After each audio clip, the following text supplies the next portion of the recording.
Is it 2 seasons? I forgot. I think I started at Hunter Huss. Ain't that when you called me?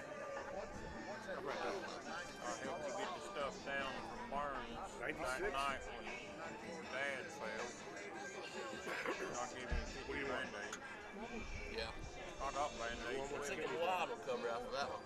I bet so. I didn't see him fall, but he was leaking. I'm ready when the boys get here. I guess I can start myself, but I'll give them a little bit more time. No, but hey, don't come there. That crowd coming in. Did they have hot chocolate up there? The traffic. They need some tonight. No, they can drop Well, I have to be there. Greg said he's lots of traffic. He's almost a good. Greg. Well, the only reason I tried to start at 6:30 because see, it's all sponsored. So I tried to give the sponsors, you know, what they paid for. Well, you got to. You got to. That's what makes us possible. Yeah. So we're live. It's live right now. Oh, I got to. You need to turn his camera.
Good evening, Mountaineer fans, and welcome to Sid Bryson Stadium as we get ready to bring you the Mountaineers and the Crest Chargers along with the regular crew. I'm Drew Fulton, Lamont Littlejohn, Craig Short, Jeff Johnson on the field.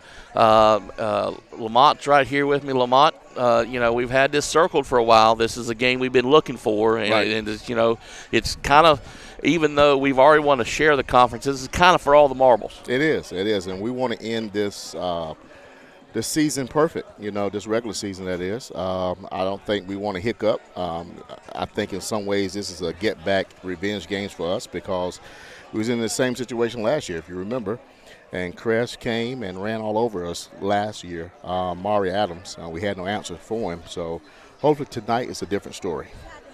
Well, the weather seems to be pretty good. It's got a little chill in the air, but, of course, that's football weather. Right. The Mountaineer fans, the faithful, are packing into the stadium. That's what's holding Craig up. He's stuck in traffic. Right. And, on Friday coming through Shelby, yeah. it's a nightmare. It's a nightmare. So we've got the Mountaineer pregame show coming to you.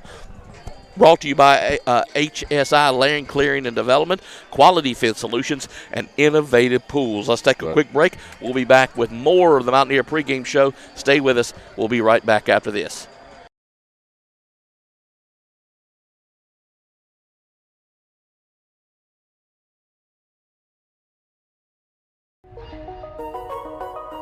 The Mountaineer Football Pregame Show is sponsored by HSI Land Clearing and Development,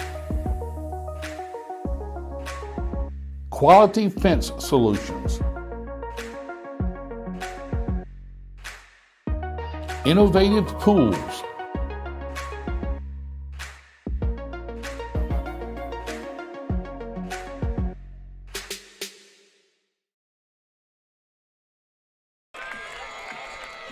Back here at Sid Bryson Stadium, Drew Fulton, Lamont Littlejohn, as we get ready for the kickoff here tonight in a little less than an hour. Let's talk just real briefly. Lamont was there. Let's talk about how the JV season ended last night. Yeah, it did end on a good note, but I think it's a lot for those young guys to learn. We had a lot of mental mistakes. Give credit to Crest, JV team. They were ready. They was poised. They capitalized off our mistakes. They're very athletic, very fast.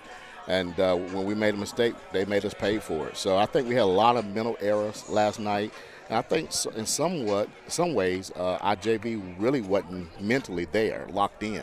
And again, I think that is a lesson going forth when you have big games like that, how to be mentally prepared, locked in, and you can't make many mistakes against a good team.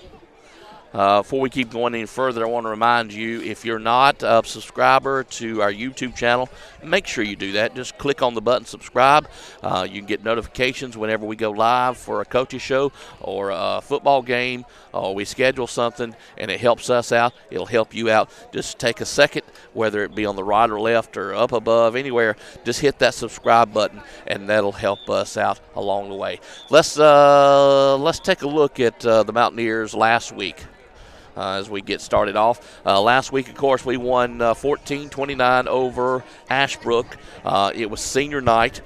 Great night for the Mountaineers. 30 rushing attempts, 181 yards, 4 rushing TDs. Passing-wise, we didn't pass a whole bunch. 225 yards passing, 2 passing touchdowns, and I just noticed that my graphic is wrong there for passing. But Little John did 11 for 15, right? Yeah. Little John did a great job of executing the pass. Right. It was a good night all the way around. It was. And what I liked about it is it kind of showed what we've been doing lately. Right. We put our foot on the gas and we don't right. let off. And that's who we are. We have to be who we are. We're not going to throw the ball 40 times a night. Neither will we run the ball 50 times a night. I think we have that balanced offense, and we are performing well in all three phases of the game. That's offense, defense, and special teams. So we're performing well in all three phases of the game, and I think that's who we are. That's what has propelled us this far. Let's look at what Crest did just last week. Of course, they had Hunter Huss. They beat Hunter Huss in Gastonia 40-0. 221 yards, 21 rushes, 200 yards on the ground, 3 rushing TDs. They were 11 for 22, 223 yards, 2 passing TDs. Not too far from what the Mountaineers did last week as well. That's you right. know, and of course they finished strong coming into this game. Right. And we'll just see who carries that flow over from last week into this week. Yeah, and this is a rival game. Anytime Cleveland County football teams get together, you can throw out the records. It's going to be a good game. Crest is a good team. They have improved. They have athletes all over the field.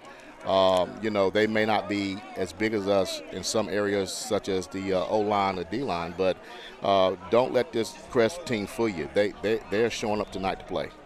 Well, let's take a quick break. When we come back, we'll look at the coaches' comments we took from the coaches' show earlier in this week, and we'll get ready for the kickoff here. Stay with us. It's Mountaineer pregame show. We're getting ready for the kickoff here. Mountaineers and the Chargers, don't go anywhere. The Mountaineer Football Pregame Show is sponsored by HSI Land Clearing and Development, Quality Fence Solutions, Innovative Tools,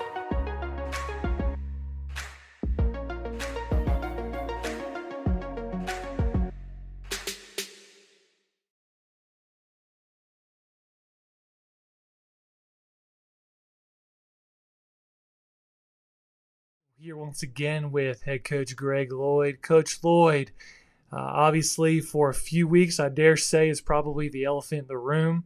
Everyone seemed to have this circled on their schedule calendar.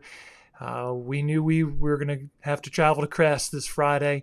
We knew it was going to have implications for the conference championship, and we knew it was going to be important as we go into the playoffs. So let's talk about Crest. Crest comes in at 7-2. Their only losses to Burns and to South Point, but really they're kind of rolling as of late, playing really good football. So, Coach, let's talk about Crest and talk about. Really, I'm just going to shut up and let you talk about what you expect on the field this Friday night at Crest. Yeah, Jeff, I expect to see an excellent football team, just like I've seen on film. They have fantastic speed. What's impressed me is how much they have improved through the year. So their players and coaches have done a fantastic job, and they are a very dangerous team. I believe they're the most dangerous offensive team we've seen. And then defensively, they've improved a ton. It looks like they've added some guy here and there and moved people around. They're playing lights out on that side of the ball, and I tell you, they're dangerous and playing it. They get to play at home, so that's added a little bit advantage for them. And I mean, it's a tough ball team to play against, and their quarterback's a dual threat, and they got 3 really, really good receivers. And I know Green has had such a great year at wide out for them. I mean, they are special, and talent's there, and I expect them to do well, and they did. And they're going to be a factor in the playoffs, and they'll be a great representative of the Big South in the playoffs, and I expect them to go deep, and I expect Friday's game to be an absolute slugfest, and it's 2 good teams playing, and they got a good football team. Well, I know it's certainly a big game in regards to the conference, and I know that's definitely one of the goals for the Mountaineers coming the season is to win the conference, but I know we're also looking beyond that. Coach, remind our Mountaineer fans that had the implications and how this would affect playoff seeding as well, this game. Yeah. Well, right now so if we win Friday, if we're fortunate enough to win, then we'll win the conference outright. If Crest were to win, then it would end up probably being a 3-way tie, and they would go to the RPI rating with the state to break the tiebreaker. I think we would have a good shot to get the 1. At this point, we can't have no worse than a share of the conference championship. So Crest is trying to get a share of it, and then and then have a 3-way tie, and then it goes to the tiebreaker. So it'll just be a wait and see. How it all shakes out Friday night, and then Saturday at some point we'll see where we're at. We'll definitely be home next Friday. That'll be 100%, no matter how it shakes out. So we'll definitely be home round 1, and hopefully we'll be able to have some multiple home playoff games this year. Yeah, we certainly wish you the best of success this Friday night at Crest, and we are looking hopefully to the Mountaineers coming out victorious, and then really have a good shot of home field throughout the playoffs. So, well, Mountaineer fans, you need to travel just up the road past through Shelby. You need to go to Crest Friday night. We need a big crowd. We need you to be loud. And I believe coaches are correct that ticket information, they're already doing pre-sale for that game for Friday. I believe they are. I believe you can go ahead and buy your ticket. I believe that information's been available. Excuse me. I believe that information is available through the high school and as well on their Facebook page and for the Mountaineer football page to get your tickets for Friday night. If for some reason you're traveling, for some reason you don't want to get out and can't get out, we will be having the broadcast with Lamont Littlejohn, Craig Short, and of course Drew Fulton, and myself there, Traveling Crest, on the YouTube channel, kmhssports.com. Coach, good luck Friday night against Crest. And we'll see you on the sidelines, and we'll be cheering you and the coaches and the boys on this Friday.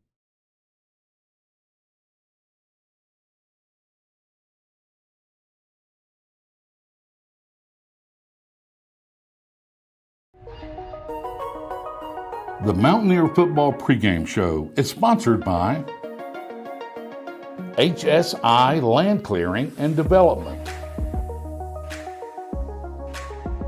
Quality Fence Solutions, Innovative Pools,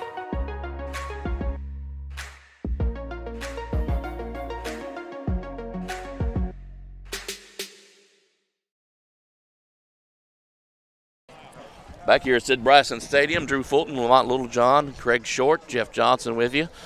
We've got a mic up on one coach's camera. We've got my son AJ on another camera. Thank you so much for helping us out during the broadcast. We're getting ready for a great game, Lamont. I kind of wish we would have played this game a little earlier in the season. As it's gone on, both the Mountaineers have kind of progressed a little bit.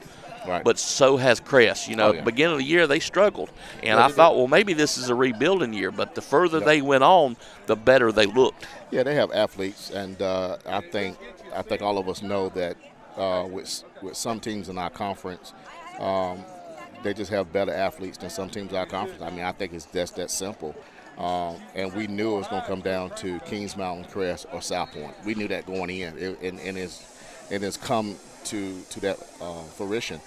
However, what we need to do is take care of business tonight so we don't end up in a 3-way tie and move on to the playoffs. Well, let's take a look at both teams and where we've come from since this is the last regular season. Of course, we have won all 9 that we have played in. Started off with that big win over Shelby. I mean, anytime you get a win over Shelby is big. That's right. But that started out. I will mention that Shelby, Asheville, and Burns, I don't know that we could have played a better non-conference schedule than those 3 teams. Right. No. Then we started conference with Hunter Huss after the open break, over to North Gaston, Forest View, and then the big battle with South Point, then at Stuart Kramer, then last week at Ashbrook. Mountaineers come in tonight 5-0 at home, 4-0 on the road, 6-0 in the conference, 9-0 overall. Passing so far, almost at the 70% mark, a little over 1,600 yards passing, rushing. 1,500 yards plus in rushing yards, averaging 41 points a game, only giving up 11.7. Right. That's a key. Right. And then this, of course, is Greg Lloyd's 16th year with the Mountaineers. Now, looking at the Chargers, 3-1 on the road, 4-1 at home, conference 5-1, 7-2 overall. They start out beating a Freedom team pretty good, 40-22, but then turn around and lose at home to Burns, which is a county game. And, you know, those county games can go either way no matter what's going to happen. Now, I will throw this in. I believe if they had played Burns last week, it would have been a completely different outcome. I don't think that they could have matched up with Crest now like they did Crest at the beginning of the season. Right. Well, I mean, yeah, I just think Burns still have some studs. I just believe Crest have been winning by big plays, not sustaining drives. And I think that if we get to Tater Husky, who's their quarterback, if we get to him, it's going to be a long night for Crest. If he can't hit Green and Adams and the other receiver, Addison, I think that's his name, it's going to be a long night. I don't see Crest running on us. I do see maybe one or two times, maybe Husky, getting away and we missing some assignments that time. We just can't give up too many of that. But I just feel good about this game. Not overconfident, but just good that our defensive line would not be stopped for 4 quarters. I just don't believe that offensive line have what it takes to stop our defensive line for 4 quarters. Well, this is what I see, just looking at their schedule. Right. The only teams, to me, defensively that can put enough pressure on their quarterback was Burns and South Point. They're 2 losses. And you see what happened, right? They're 2 losses. But, and again, at the end of the day, I think anybody would say our defense is better than both Burns and South Point. Oh, yeah, and definitely. I believe anybody would say, and when Crest finished tonight, if we play like we're supposed to do and execute, I believe Crest going to lead the field and says, we have never seen a defense like that. Well, that's another thing I was going to bring up earlier. They're averaging 41 points a game, just like we are, Right. but they're giving up 22. They do. Where we're only giving Right. up 11. Now, that's numbers and stats, Right. and it doesn't mean much at the end of the day, Right. but I couldn't not pass that up. Oh, yeah. And, of course, this is the head coach's first year. Oh, yeah. And we cannot – the one thing about Crest, we cannot give up big plays because that's what sparks their offense. A 50-yard bomb or a 3-yard quick pass, and then, he makes a defender miss and he goes 70 yards down the field. That's what sparks their offense. If we can eliminate Crest's big plays. Now, are they going to make plays? Of course they are, because they are a good team. They are athletic. They're well coached. They're going to make plays. We have got to limit the big plays that they do make. Craig, are you with us finally? Welcome, are you man. here? Hey, you know what I was doing? Shelby traffic, right? Yes, sir. You know what I was doing? I was holding out, making the fans want it a little more. How Yeah, about that? yeah. Yeah, listen, thank you guys for handling it. It's been nice hearing your velvety voices. I agree with everything you just said, and thank the good Lord, my beautiful bride and I made it through the traffic of Shelby. Right. I'm on the field, or not, actually I'm not on the field. I'm actually behind the visitor stands, looking at the field that I played on many a time back at my alma mater. Right. But I don't have any love for them. I'm here for the Mountaineers, man. I'm a Mountaineer through and through. And we've had good luck on this field of late, and I'm hoping that continues tonight. I'm excited, man. It's going to be a good night. I've talked to my boy all week. Every day I've said, how's it been at practice? What's the vibe been? Right. They're focused and they're ready. Right. I agree with you guys. I want to do this and not have to have any kind of competition for the conference. That's right. I want it all to ourselves. I'm going to be selfish tonight. Yeah, so you and me both. Let's get after it. Yep. Well, guys, let's take a quick break. We'll be back with more of the Mountaineer Pregame Show here on KMHS Sports. Stay with us. We'll be right back. The Mountaineer Football Pregame Show is sponsored by HSI Land Clearing and Development, Quality Fence Solutions, Innovative Pools,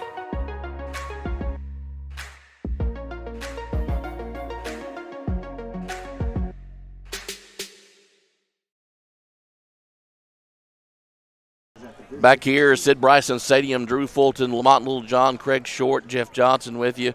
And if it sounds like the allergies have hit me, well, they have. I've been traveling this morning. Had to leave at 5:40 this morning from Kansas City into Chicago, then Chicago to Charlotte. But, you know, I'm not going to let nothing stop me to get to this game. You know, No. I've flown thousands of miles to be here at Crest, Yeah. and we've got a good one coming up. Yeah, we do. Let's do our segment. What would Coach Klein do? Lamont, since you were on time, I'm going to give you the Mountaineers. What do you do? What do you do to stop the Chargers tonight? What is your game plan? Defensively or offensively? However you want to do it. Well, defensively, first let me start there. Like I said, put pressure on the quarterback. We know that he's athletic. We know he's mobile. We have seen another mobile quarterback in Rockamore in Stuart Kramer, who I believe is well-versed, stronger, I think, in some areas. But Tater is dynamic. I think we're going to see a show here with Tater. We just got to keep him contained. We got to bump Green every time. We got to put pads on him every time, put somebody in his face, make it difficult for him to get open. Also, they got two other receivers as well we got to watch out for. And then, again, you know, stay the course, putting pressure, stop the run game. And then on offense, we stay true to who we are. You know, I'm sure Coach Lloyd has some wrinkles there that maybe Crest hadn't seen before that we'll pull out. But we just got to play poised. We got to play football that is mistake-free. And when we do hit adversity, we got to know how to bounce back, which we have done all this year. So my thing, offense, stay true to who we are. Defense, put pressure, and special teams continue to play well. I think special teams had maybe the best game last week with some block punts and almost a return. But I think we just keep being true to who we are as Mountaineer football in three phases of the game. Craig? Yes, sir. You get the Chargers since this is your home school. How do you beat the Mountaineers? I tell you what I think I'm going to try to do is I'm going to try to stretch the field. I'm going to see if they can cover us, cover my wideouts. I think that if I'm Mr. Sosby, Coach Sosby, I think my receivers are better than Kings Mountain's defensive backs, and I'm going to try to get my quarterback loose. I'm going to move the pocket. I know that they're better than us up front, so I'm going to move the pocket some, probably do a little play action, maybe RPO, get my guys down the field, get them open, because I feel like even if I just put the ball up, they're going to catch it. Right. Defensively, what I'm going to try to do is I'm going to try to put pressure on Lamont, because I think that he's been able to stand in the pocket. Their offensive line is good, but I'm going to throw some things at them and make their offensive line work this week. Throw some blitzes, mix some things up, some twists in the middle, maybe from the outside, mix up my coverages, and make Lamont beat us. Now, on a personal note, I think Lamont will do that. but if I'm Sosby over there, right. I mean, I've seen all of his social media posts all summer. Right. I'm about tired of that. I mean, so I'm going to say that that's what we're going to do, and I don't want to be them. But exactly. I really believe that they're going to try to put us in under pressure situations, and I think that's what he would do and what I would do. Right. Now, the key to that is, do you have the cats to do it? Can you put them under pressure consistently? They've got some, and if they can get them loose and they can get them rolling, then we're going to have a long night, and it's going to be a battle. But I also know that we've got the guys to stop it, so I'm looking forward to it. Well, guys, we're getting ready for kickoff here in about 30 minutes or so. Stay with us. More of the Mountaineer pregame show coming up right after this. The Mountaineer Football Pregame Show is sponsored by HSI Land Clearing and Development, Quality Fence Solutions, Innovative Pools,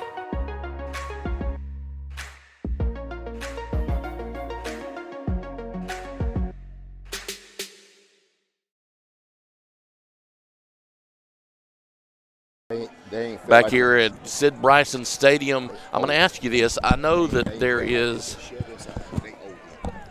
guys, that this is Sid Bryson Stadium. They have named the field, but I do not know what the name of it is. I don't know if y'all do or not. Have they done it recently? I seen it in the paper somewhere. Dr. George Litton. Oh, it's Dr. Litton Field. Yeah, he was my principal. Yeah, most definitely. Okay. And he was on the school board, yes, too. He was for a long time. Yeah, good guy. But regardless, we are in western Cleveland County. I guess you could Yes, sir. Call it. Yes, sir. Getting ready for the Mountaineers and the Chargers coming up in about a half hour or so, right here on the Mountaineer pregame show. Now let's discuss some of the other games that's going on in the area tonight. As soon as I get this, I like that graphic. If I can get them to work. Let's look at the first one. This is the Battle of. Is this the Battle of the Bell? Battle of the Bell. Battle of the Bell. Hunter Huss 3-6. They traveled to Ashbrook, which is also 3-6. How do you see this going down? I'm going to tell you this. This is a major rivalry. This game's been played for many, many years. Right. It is for the Bell. If I'm not mistaken, and this could be for playoffs. That's what I was just about to say. It is. That exact thing. I'm pretty sure whoever wins this game is getting into playoffs. Right. After seeing both teams, I think Ashbrook is going to beat them. Yeah, I think they're better. I agree. I'm going with Ashbrook. They're at home. What I saw last week, I think it just comes down to schemes with Ashbrook. They are physical. They're big. They're athletic. We jumped on it early last week and really dampened their confidence. But I got the green wave in this one. I'll also tell you real quick, from working in Gaston County, I can tell you this with great knowledge, they wanted to play this game tomorrow morning at 10 o'clock. Because they were afraid of the crowd and they were afraid of the nonsense that might happen. Right. That might also affect this game tonight, just to let you know. And that's sad, too. That is very sad. Let's move on to the next one. South Point 8-1 at North Gaston 0-9. Bless. Now, I don't think this is much of a rivalry. So instead of picking the winner, give me the point spread. Running clock. South Point is going to score at least 40 plus. Right. North Gaston probably won't score. North Gaston's getting ready for wrestling and basketball season. Exactly. And now, again, let me also drop this footnote that we want to win and close out the season, but just so happen we play God awful and just stank it up the field, and Crest played a marvelous game and beat us tonight.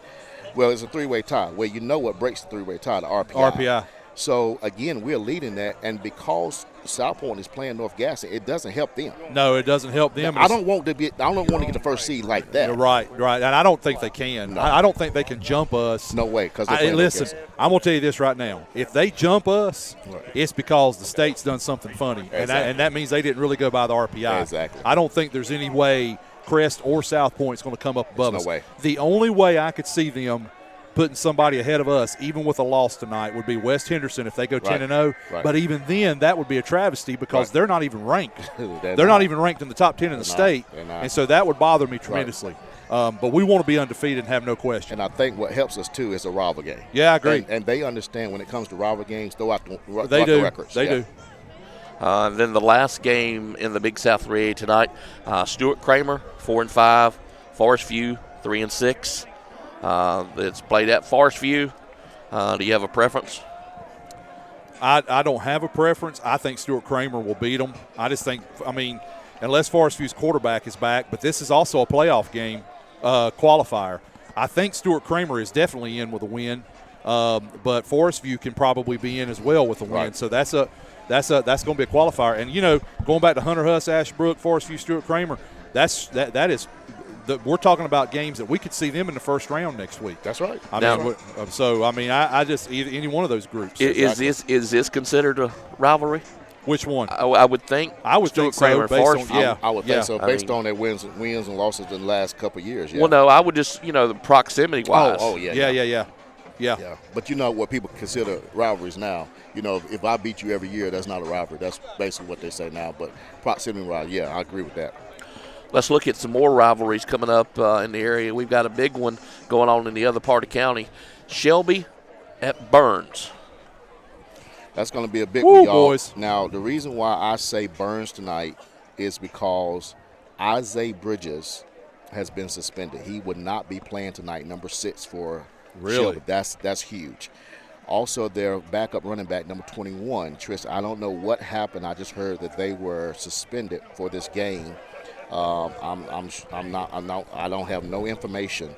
But if that's true, which I've heard it from credible sources, if especially Isaiah Bridges, that takes away what we are talking about here when it comes to Dalen's deep threat. Yeah. And also he Yeah. takes up so much attention. Yeah. Then it allows number 4 Hamilton. Yeah. And the other kid, number 9, to be open. Yeah, and I'm gonna tell you this, guys. I mean, some people might laugh at me on this one. I just think Burns is better. Yeah. I just do. I just think Burns is better than Shelby. I've seen both of them, and I think I think Burns wants that game as bad as they wanted this one to beat Crest. I think they want it more. And I'm gonna tell you something. Burns wants to beat Kings Mountain when they play them. They do. They do. But they would much rather beat Shelby and Crest. I promise you. Right. I mean, living in this county my whole life, basically. Right.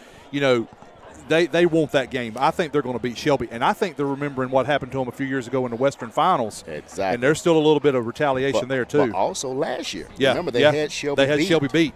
And Shelby only beat them by what, 16 points. Yeah, 16-14. Yeah. I think Burns has got this one. Yeah. Who's going to have the bigger crowd tonight? Crest, Kings Mountain, or Shelby and Burns? Oh, this one, because Shelby won't travel. Shelby won't travel like they should. I mean, we know they're good, but they don't come even to their home games like they should. And I'm looking right now. I think we've got more fans here than Crest does. So yeah, exactly. This is definitely going to have more people. Right. All right, let's look at another. I assume this is a rivalry game. It is. 7-2 West Lincoln at 5-4 Lincolnton. Lincolnton is fighting for a playoff seeding better seeding, I should say it that way. I just think West Lincoln's better. I think they'll pound them. I mean, Lincolnton has a few more athletes, right? But I think they're better. I'm going with West. I'm going with the Rebels. Yeah, I agree. And that running back they have, that kid is a stud. He is. But you know, he's Lamont, a stud, they do what those running offenses do. I mean, they feed him, and he gets it. I mean, he does it. And he's like what, 6 foot? Yeah. Like, he's a pump knot. Like 205 something. 205 pounds. And he's a stud. And let me tell you what else. Yeah. The reason you're not going to get him down easily, he's also a state qualifying wrestler. Oh, yeah. I mean, he's in that wrestling group there where they win state championships. So stud all the way. He's strong. That's why they're so dang good. Yeah. I mean, that's what those boys are. Yeah. Let's look at another rivalry. Excuse me. 2-7 Bessemer City. 3-6 Cherryville. This has been redubbed the Battle of the Belt. Yeah, I say you have that on here. What does that mean? Who'd that come from? I don't know, and I don't know how old it is, but I would imagine they have a belt that they share, whoever the winner is. I guess. But there's never any love lost between Bessemer City and Cherryville. No. I was at, and they've tried to do it several times. I was at coaching at Bessemer City.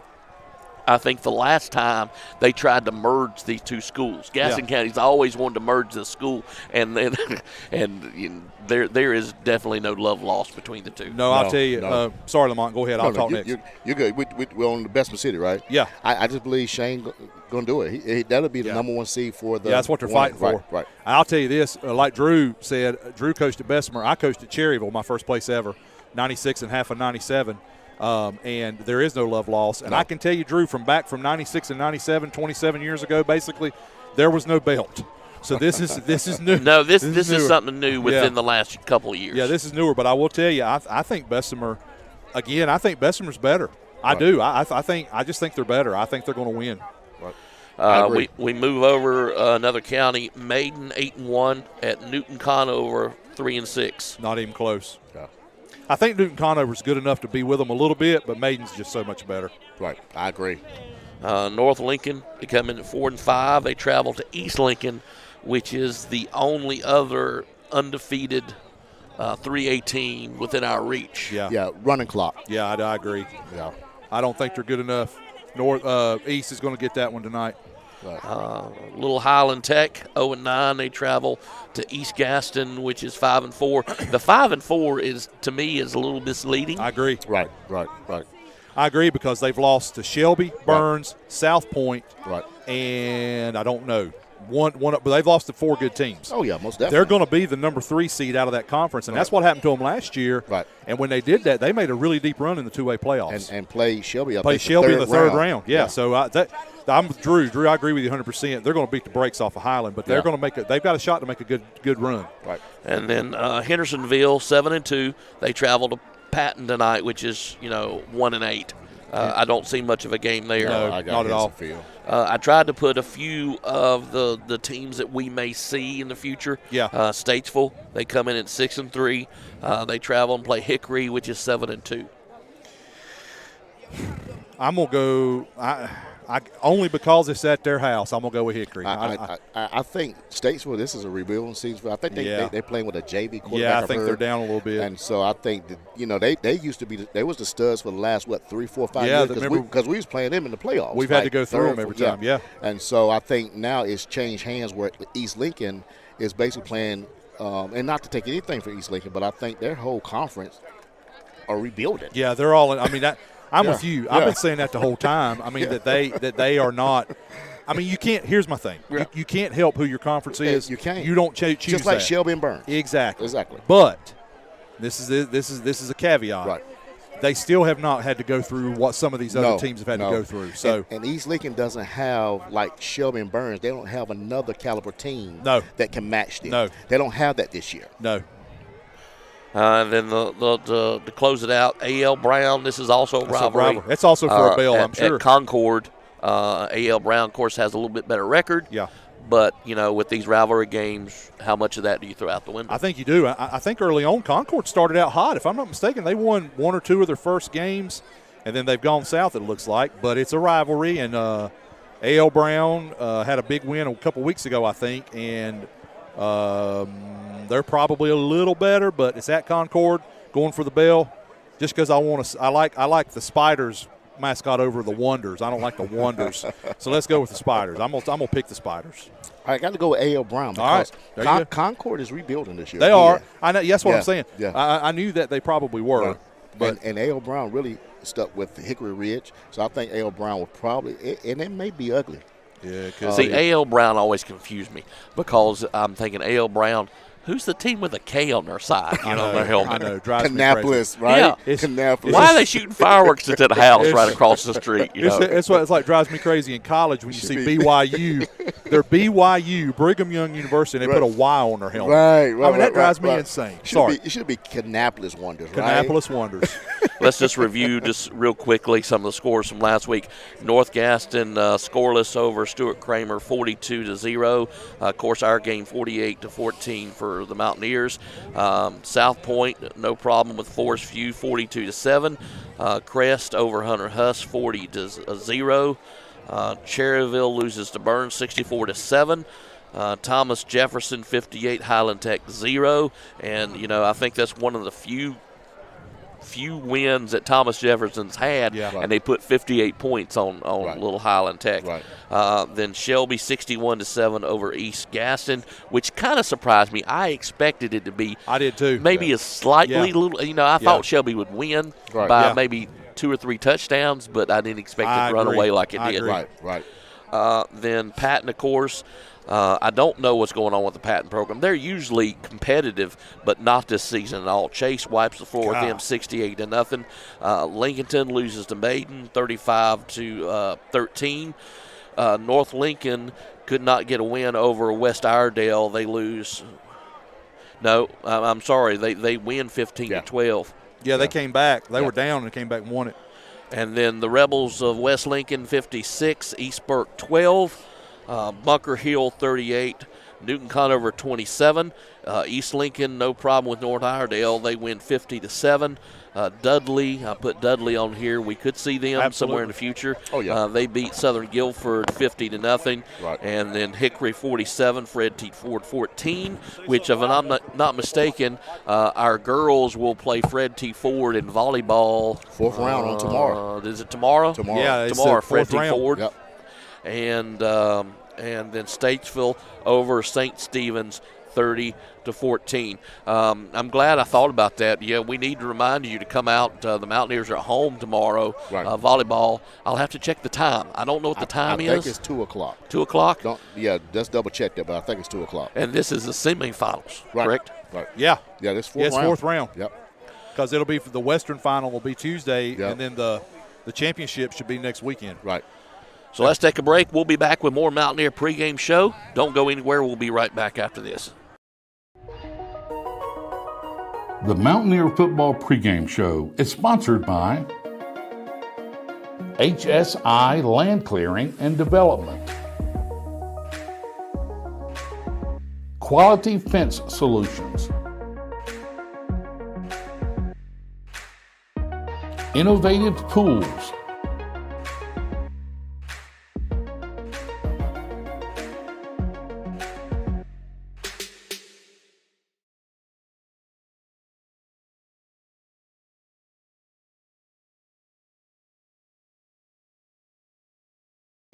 Back here at Sid Bryson Stadium, as we get ready for the kickoff, we've got the color guard on the field. We got some the bands lined up to do some national anthem and stuff here very shortly. Just take a look as we get ready to close out the Big South 3A. Of course, the Mountaineers lead, no tie for first place right now. They're 6-0 and 9-0 overall. South Point and Crest are tied for second place, both 5-1 in the conference, 8-1 for South Point, and Crest comes in at 7-2. The next one is a four-way tie for fourth place: Hunter Huss, Ashbrook, Forest View, and Stuart Kramer. So there's a lot we talked about earlier. Right. There's a lot riding on those games tonight for all of those schools. Most definitely. And then North Gaston, they bring up the backside of the conference like they have for the past several years, without a win. Yeah. I'm looking at their points for and points against. God bless them. They've only scored 35 points in the whole season. Yeah. If we could maybe get them scheduled maybe 2 or 3 times with Highland Tech and Patton this season. Drew, it's funny you say that. Greg and I were talking about them earlier this week. What they're going to have to do, if they're going to rebuild their culture and change things, they're going to have to pick up some teams like that. They have to. Because, the teams like that will play them because they'll think they can beat them. Right. They're going to have to get some games on there they can win. Right. Because in the conference, it's going to be a long time before they win the conference. It's going to be brutal. Yeah. Yep. Let's look at the rankings right now coming into this game. The Mountaineers are still on top of the 3A. That's not the West. That's 3A altogether all over the state. And we have been pretty much about half the season, wouldn't you say? Yeah. Yep. We come in at 9-0. Northern Nash, number 2. Number 3 is South Point. East Lincoln, number 4. 71st, number 6. Or number 5, number 6, J.H. Rose. Number 7 is Crest. Now, Crest actually moved up 3 positions to get to number 7. I'd like to know how that happened. Right. I don't know. Because they only beat Hunter Huss. Right. And the one went down. That's what I'm saying. Went down was Oak Grove, and won. They're still 9-0. They're 9-0. I don't know. I don't know. I don't get it.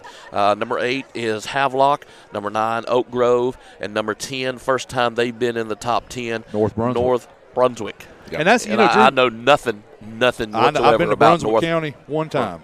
Really? But I'll tell you this, Drew. That's another thing I go back to when we were talking about the playoffs a minute ago. That's what blows my mind. That even if there is a loss here for the Mountaineers tonight, which I don't think we'll have it, and I hope we don't have it. Right. But I'm thinking there'd have to be some kind of fix in if they didn't give us the 1 seed. Just right there in that ranking, you've beaten South Point, who's the number 3 team. Right. Okay. You would have played Crest however you played them. You've beaten Burns, who was the number 1 team in 2A. Right. You've beaten Shelby, who was the number 4, 5, 6 team in 2A. Right. You beat. Basically, you would have beaten Monroe. They beat you in a half. I know it was a scrimmage, 28-21.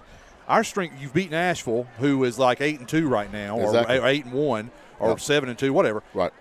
There's no way. If they're going to really stick by strength of schedule, then they've got to, regardless of what happens tonight. Right. I agree. I do agree. But I'm telling you, I did this a long time as a coach, and the state does things sometimes you don't have any idea why they did what they did. No explanation. Yep.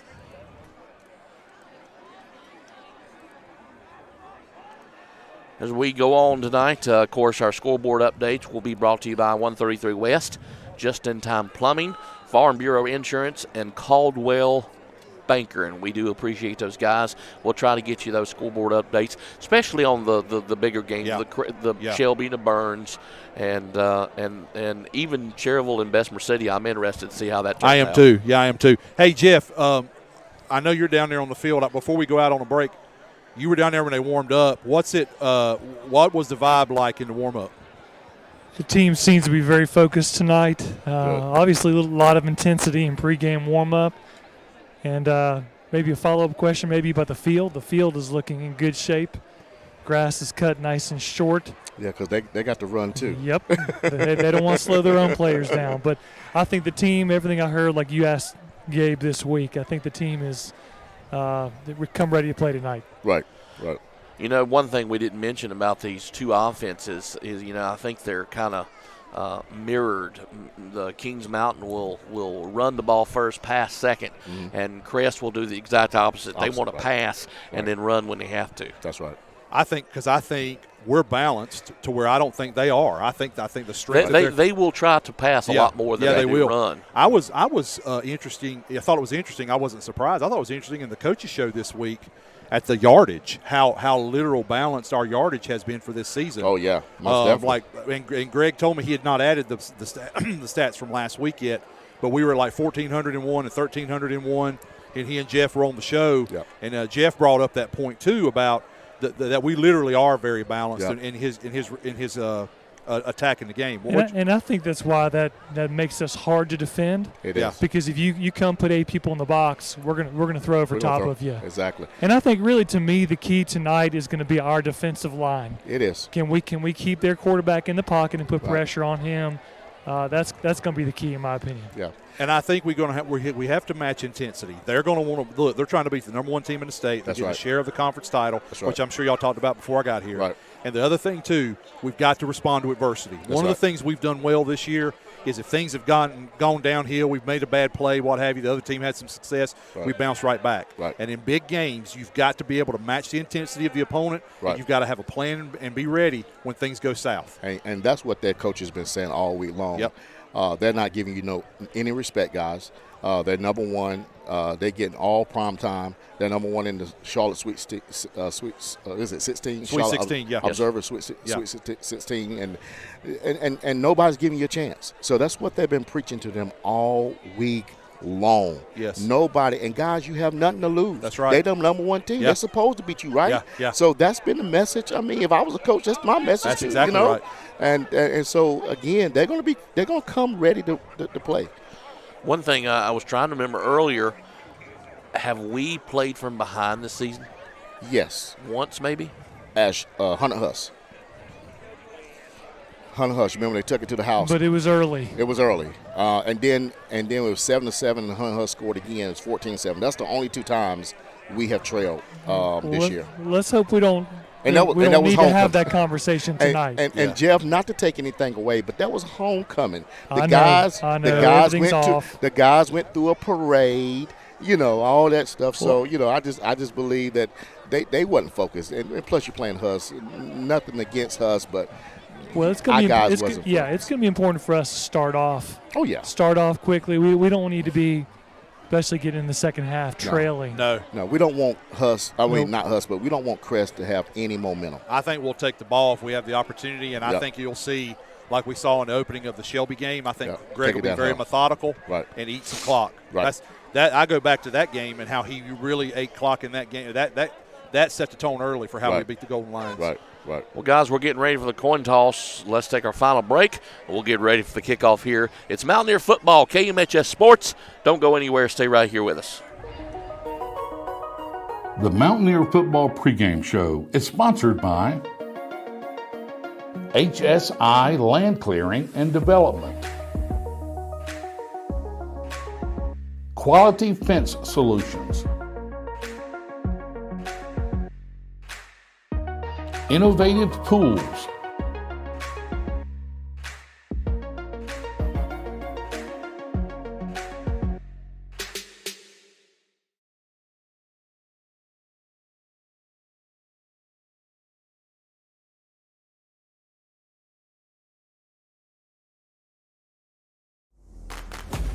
Stay tuned for the kickoff here on Mountaineer Football Live with Drew Fulton, Lamont Littlejohn, Craig Short, and Jeff Johnson. Brought to you by KMHS Sports and the Kings Mountain Touchdown Club.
Back here at Sid Bryson Stadium, Drew Fulton, Lamont Littlejohn, Craig Short, Jeff Johnson on our field, getting ready for the kickoff of tonight's ball game as they finish up with the national anthem.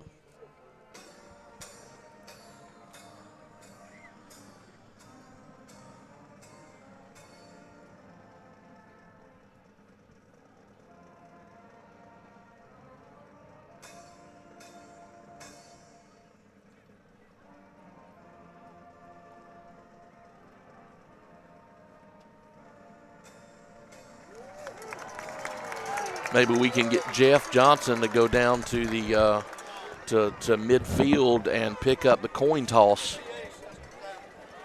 Oh, that PA system out. PA system's out, okay. Oh, go figure. That's right. This place is. Yeah. Are we back on? We are back on, Oh, yes, sir. hey. We just finished up Sorry. the national anthem. Live and in charge. Live yeah. TV. Yes, sir. Hey, we just found out their PA system's out. We were all standing around here wondering, why didn't we know they were playing the national Exactly. anthem? That's all right. We ain't got to listen to them talk. I will do my best to walk out and find out the results of the coin toss. Okay? Okay. Thank you, sir.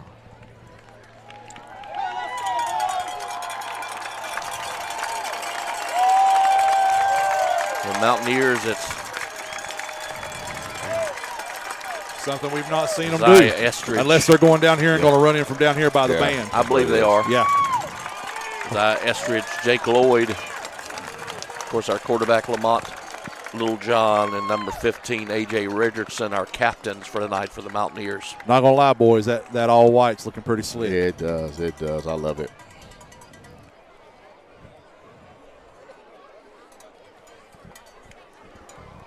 Got some good folks watching at home, I'm sure. Y'all are missing a cool night, but we're glad that you're with us.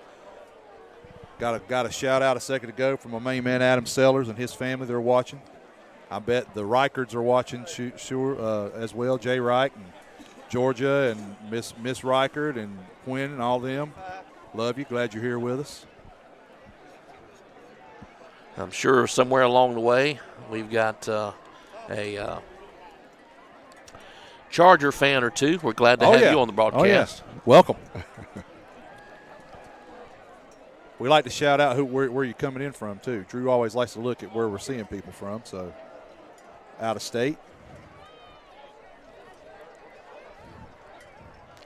What I like about it, guys, this time last season when we played Crest, we were not healthy at all. A.J. Richardson with us. I love the fact that at this time of the season, we're healthy. We got some nicks and bruises, but for the most part, we are a healthy ball club. Well, I will say, Crest played well. They had a great game plan last year. Oh man, we could not. We had no answer. And they knew we Maury. were. They knew we were. Right, we were right. down there. But I'm gonna tell you something. I want you to beat me if you're better than me. Right. When I have my best. Right. And and I want to win that way. I want to win best on best. Right. So I'm with you. I'm glad we're loaded back up and we won the toss and we'll receive. Yep, Sorry, Jeff, I stole your thunder. I see you out there now. You're good. I want our guys to be there. I want our full team. So Right. I'm glad Right. we're there, and I think we're ready. I don't know why you wouldn't be. This is what you live for. This is basically a playoff atmosphere type game. It is. So let's get after it. We have a good crowd here tonight. We've already heard the cowbell several times already. Oh yeah. So as we get ready for kickoff and the Mountaineers run on, we'll take a short break. We'll be back here for the kickoff and the start of this ball game. The Mountaineers and the Chargers. Stay with us. We'll be right back after this. The Mountaineer football broadcast is sponsored by Brinkley Financial Group, Flooring America, Dr. Brad Moffitt and Carolina Chiropractic, Butler's Outdoor Design, The Venue at Turkey Ridge,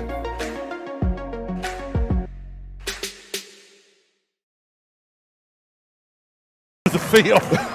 Back here, Sid Bryson Stadium, getting ready for the kickoff. Mountaineers and the Chargers. As fireworks go off in the air as the Chargers run onto the field. We get ready for the kickoff here. I don't know what I just witnessed. Was that some gentleman ran Crest onto the field. I was hoping Coach Lloyd would do that for us. I know, right? That was pretty amazing. And I'll apologize again if I start losing my voice. We'll just have to let you guys take more of the lead tonight. Oh, we got you. We got you, brother. I am on antihistamines and nasal spray. Oh, wow. Anything you can think of. And it had to be Mountaineer football to get you out here tonight. So the Mountaineers will receive the opening kickoff. We hope only for a kickoff return like we had at last week with Ashbrook. Now, you remember when they played Burns, their lights went out like 4 quarters. Oh, yeah. So hopefully the lights don't go out, and hopefully they get the PA back to working so these fans can hear who's doing what. Yeah, we're back. That's right. Just go live on YouTube. That's right. Coach Moffitt said he listened to us as the PA. That's right. Thanks for your confidence, Coach Moffitt. There you go. Shout out to Bill and Diane Byram in Sevierville, Tennessee. Welcome, Mom and Dad. White hat is a little old, Molly. Hope he can make it through the night. Not a bad kickoff. Going to be returned by the Mountaineers. Coming across the 20, looking for a hole, and he's got one. Goes over to the sidelines right there around the 40-yard line. The Mountaineers will take over 1st and 10. That's exactly where Coach wanted to start off in that area. Yes, sir. Welcome, Michael Crocker down in Grover. You and your mama. Yes, sir. Welcome, Michael. Hey, welcome, Boogie Tate, East Gaston Warrior, watching us in Atlanta, probably with Luke Combs. Tell Luke we said hey. Mountaineers will begin. 1st and 10. Quick handoff over on the left side. Misses the first tackle, but the second one he can't. Very short gain to start off with the Mountaineers.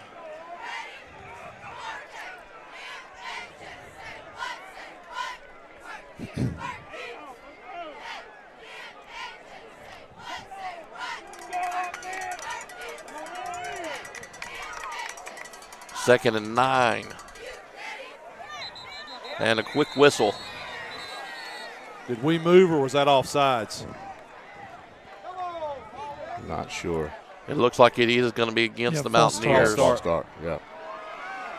4 was coming hard off the side of the edge right there. I thought he might have jumped off sides.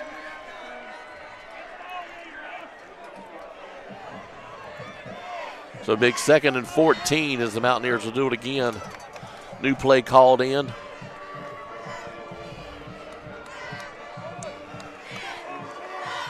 Four receiver set, trips to the far side. Little John looks to pass right over the middle. Big caught, big catch, and a first down. Brown. I'm going to tell you right there, if they're going to sit back in zone like that, we're going to get them underneath all night. Most definitely. I hope they play that all night. Hey guys, they're also running single coverage over here on Quay. Right. Okay. Good call, Jeff. Glad you saw that. I'm sure Greg has already seen it. Coach Latham up above us behind me probably saw it too. Let's see what happens. Same formation for the Mountaineers. Trips to the far side. Little quick pass out. I thought if Sanders, the ball carrier, that's enough for another first down. Up the seam, well, and I agree with you, Lamont, and I think what he was doing was trying to let his block in front of him. Right. He actually outran his block a little bit. Still a good play. Positive yardage. Great play. That's a good start for Quay. Do you think with the soft coverage they expected us to come out running more? I do. Yeah. I do. And you know what Lamont says at the beginning of the game. They got to honor both. Right. Or Jeff said, excuse me. Handoff real quick to the right side. A great block. Great block by Lubas. That was Caleb Holland, the ball carrier. Caleb made a great cut off of Lubas's block right there. Some quick yards. And remember one thing, we hadn't seen Teddy yet, so they're using that means that's a good sign to see Caleb because Caleb has been nicked up the last couple weeks. Yeah. So it's good to see Caleb back. Good 4-yard gain for Teddy. I'm sorry, Holland. Drew. Sorry. Teddy's right there beside Coach Bell. They'll have him ready to roll in. Handoff right up the middle, but he'll be stopped very quickly. Number 55 on the tackle. Seemed like to me the snap is a little high. Yeah, that messed the timing off or timing up right there, but that's okay. That's 2 times, but I hope they get it right. 3rd and 6. Zay Smith goes into the game at receiver.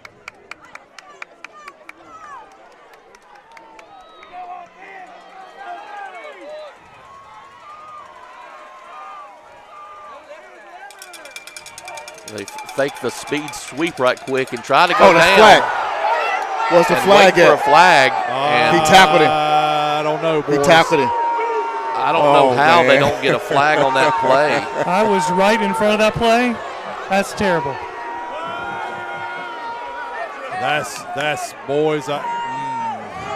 He would have gotten behind him by 5+ yards. Yeah.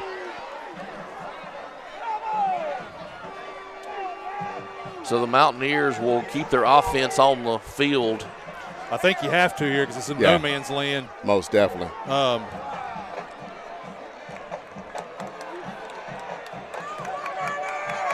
God. And if I know anything about Mountaineer football, could have a hard count right here. But no, Little John drops back to pass, hits the screen, going for the first down. He got it. And it is a first down. Yeah. That's a great call. Yep, he got it. 1st and 10 for the Mountaineers. I thought Lamont did a great job looking off the linebackers to the other side, came back to the screenplay here. Most definitely. He was patient with it. Great job. And I'll tell you guys, we've said this all year on that play, and we run those screens. Our line does a tremendous job getting out front, and they spread out, giving us lanes, and our backs do a great job behind it. Right. Little John once again, a little quick pass. That's Sanders trying to get to the end zone. You get it? Does he get there? He's no, short. He's short. He's on the 2. He got to the 2. He's down at the 2. That play right there has been good for us so far. Most definitely. And if Terry's listening and watching, I would love to hear his take on that. Yeah. Why you would not call? I don't know because there's. Hang on. Good play by the Gets defense. Smothered up right there at the line of scrimmage. Yeah, he could have lost a yard. 2 yards. Lost 2 yards. I was going to say, Drew, I don't know because, some people would say, well, that's an uncatchable ball. There's no rule in high school. The ball was overthrown, but it was overthrown partly because he got tackled. Right. So I'm hoping Terry has watched it and can give us an update. That should have been pass interference.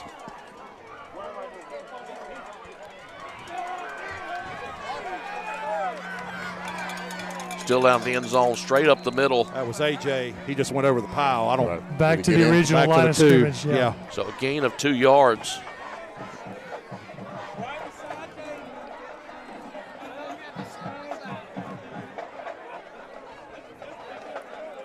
Mountaineers in the red zone, 2-yard line, trying to put the first points on the board. Cut inside. He's going to jump over. Touchdown. Touchdown, Mountaineers. Teddy Jeffers. Teddy reached that ball across as he jumped. Yep. Great play by Teddy.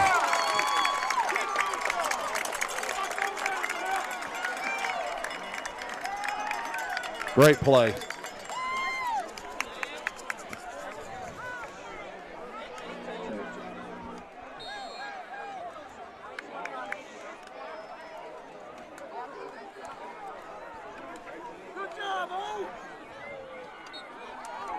Atta baby. Good snap, good hold, good kick. Yes, sir. So with 7:18 to go in the first quarter, your Mountaineers are up 7-0 over the Chargers. Great drive by the Mountaineers, going down the field, setting the tone. Love it. Couldn't ask for a better start. Hey, Jeff, did you see, were you on the goal line when he made that play?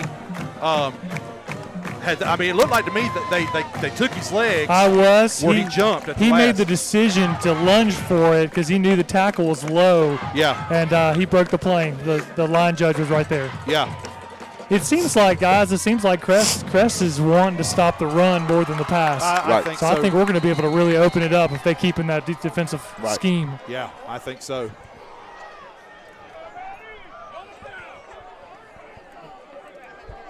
Got a message a second ago. Give a good shout out to my man, lifetime friend Tim Harrison, his beautiful wife Kelly. They're on a trip this weekend. Tuning in, watching us. You guys have a good time, and appreciate you watching us on your trip. Mountaineers will kick off. Jaden Ellis.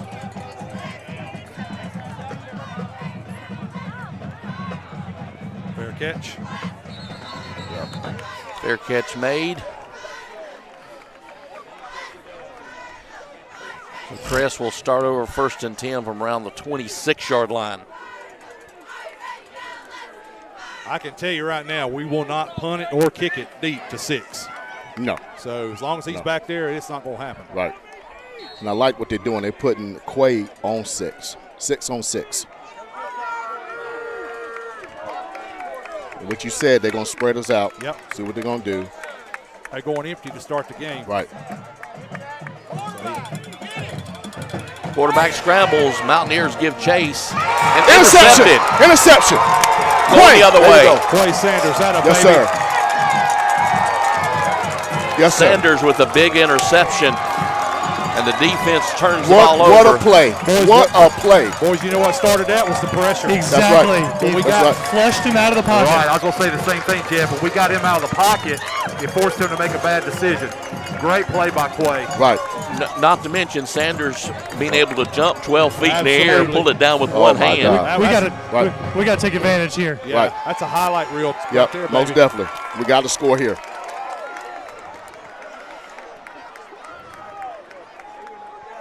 Little John hands the ball off, going around the left Get side. Get inside. Go up. That's Zay Smith. Yeah, they're going to get us for a hold. Yeah, I Flag saw it. on the play. I saw it. Hold. Who was it on? Jake. Jake. Oh, Yeah. man. Sorry, I couldn't get it out, Jeff. You're right. It was a hold. That's all right. So spot foul, still 1st down. I tell you what, we're so dang close to the crowd. I'm not used to that one. I know, right? That we had to shout into our microphones. That's a good thing, though. It's a neat atmosphere. It is. So 1st and 20.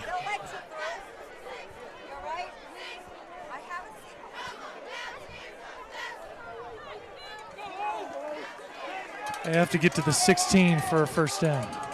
Thank you, Jeff. Little John fakes the handoff, throws it deep. The long ball all the way to Zay Smith. Oh. And in and out of his hands, incomplete. That's a great play by their Good defensive play. back. Good play. It was there, but good play. He broke it up right at the end. Yeah, that's A.J. Adams, their But junior. still able to have a play on the ball. Oh, most Yeah. definitely. Most definitely. I already have. Yeah. Oh, she said, oh, yeah. Yeah. So Kings Mountain trying to strike while the iron's hot all the way to the end zone.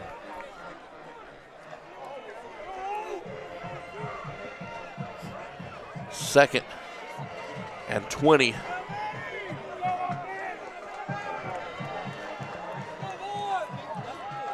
Got to call timeout. Right. I don't think we have the right formation. Exactly. Lamont was looking at Coach Lloyd. Right.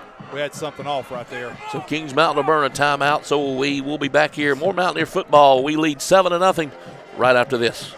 The Mountaineer football broadcast is sponsored by Dellinger's Jewel Shop, King Construction, Patriot Jacks Outfitters, Campers Inn RV of Kings Mountain, JWH Contracting, Allen & Sons Construction.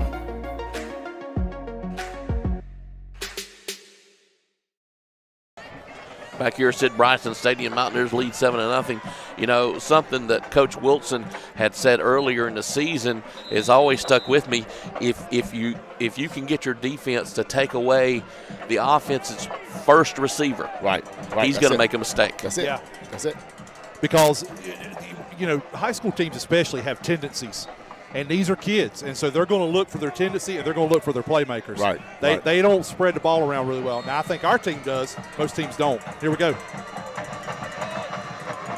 Same formation. Little John fakes the handoff right up the middle. A little pressure coming, and he tries to get out of it, but he's going to be eat up in the backfield. He might lose a yard.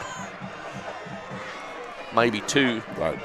That was good coverage by It the was. Chargers. It was. There wasn't a lot we could do there. Wasn't nothing there.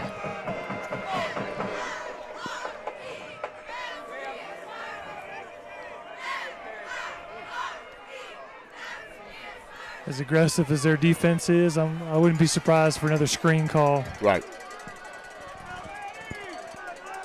I agree with you, Jeff. Coach Lloyd's probably just trying to get some yardage, either to get a first down, obviously, or maybe a field goal. Little John once again finds his open receiver. That's Bryson Brown. Did he get Brown. there? No, Did he he's get there? short. Are we going for it? 3 yards, 3 yards short. Oh, God. No, we're going for it. Yeah. So 4th and about 3. Field goals aren't going to win this game. No. Bringing in nasty. And don't and remember, guys, this may be one of those where they don't set. Yeah. Yep. I mean, Coach Lloyd loves to run the no play. Right. Drew called it a minute ago. Let's see what happens here. Right. They get to the line in a hurry. Yep. Got him. There you go. I figured that. But did he call it on us? No, he called it on them. Yeah, Outside. good. Besides, You know, first those down. refs last week Mountaineers. didn't know what they Yeah. were doing. Well, and what helped us compared to the guy last week, Right. I'm sure Coach Lloyd told that guy we do that, number Right. one. Number two, that's a veteran official on the side. Exactly. Because that guy last week called illegal procedure on us, and it's Exactly. not illegal procedure. Right. Staying in the same formation. Little John hands the ball off Yeah. right side, There tries you go. to find some running room. He might get a yard or 2. Bring up 2nd down. He got about 2 yards.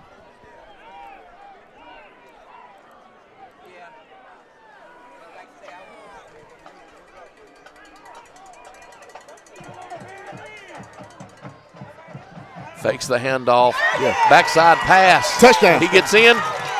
Touchdown. Wait for the Oh, signal. no. No, called him out. he's about the 1 yard line. That's a Oh, good call. okay. Good call. That's the right call. But there's a flag. I think it's a late hit on. Did you see one thrown, Lamont? I didn't Yeah, see. I think Where it's is a it? late hit on Lamont.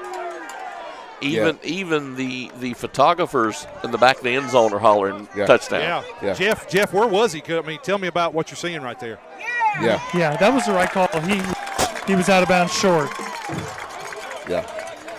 They came in late, hit Lamont late, but he got back up. He's Yeah, good. he's about the half yard line. So 1st and goal from the 1.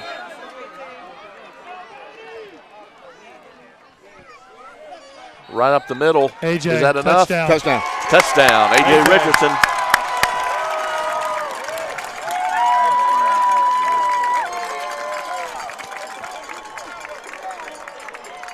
All right, let's get a good snap and a hold and a kick right here. We need this point.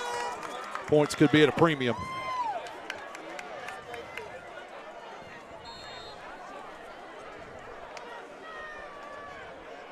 Good snap. Good hold. Good kick. Yes, sir. So the Mountaineers lead it 14-0 here at Sid Bryson, and Crest will be right back with more Mountaineer football here on KUMHS Sports right after this. The Mountaineer football broadcast is sponsored by Brinkley Financial Group, Flooring America, Dr. Brad Moffitt and Carolina Chiropractic, Butler's Outdoor Design, The Venue at Turkey Ridge,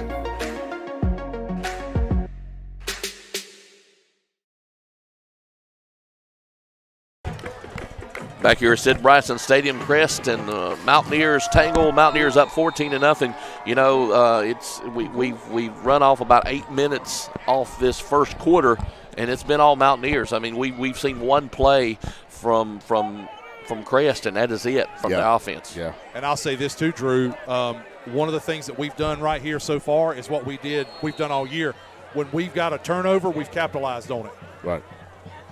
And Coach Lloyd's been very methodical on his timing and what he's calling. Little short kick. And the Mountaineers And we got fight it. for it. We got it back. We got it back. It is Kings We Mountain got it ball. back. We got it back. We've got the ball. Atta baby. We got it back. Yep. So when it rains, it pours. It rains and pours. Number 35 just watched it He land did. in front of him. Yeah. And it went to him last time. He called a fair catch. Right. He didn't that time. We'll take it. So the We'll take Mountaineers will take over 1st and 10.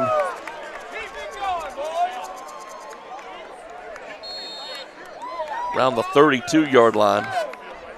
You know what's wild right there is we're just trying to pooch kick to keep it away from 6. Yeah. And that worked out for us. It did.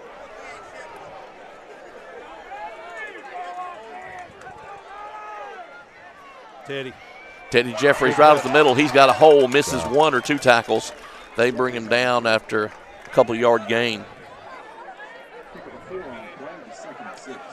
And I believe that they have fixed their PA system some sort on the home side. They have. The lights just went out up there. I guess they don't know. They meant to turn it out, but.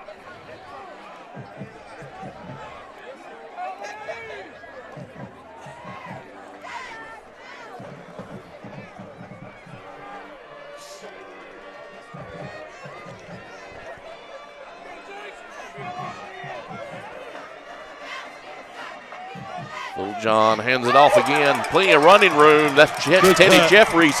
1, 2, 3 tackles missed. Big 20-yard carry for Teddy Jeffries. Boys, I'm going to tell you something. Yes, sir. I love something I love. I love that run in those 2 cuts. But when we go back and watch this film, Isaiah Estridge just absolutely annihilated a kid back here on the 35-yard line. And he got up and looked at Coach Cruz and says, is it okay? He drove his hind end over almost sure to our did. sideline. He sure did. You go get it, big boy.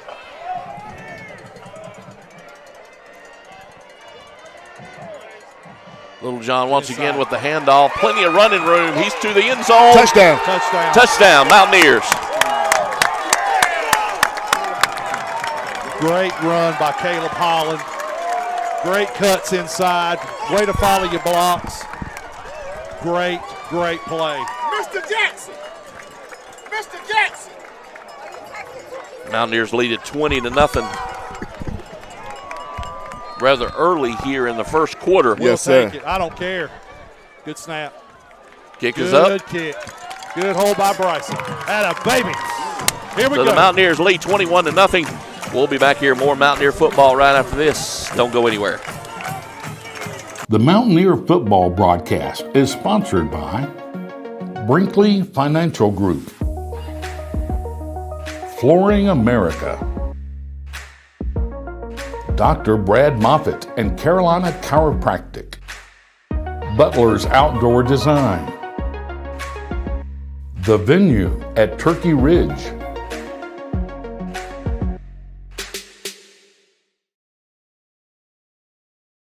Back here at Crest High School, Drew Fulton, Lamont Littlejohn, Craig Short, Jeff Johnson.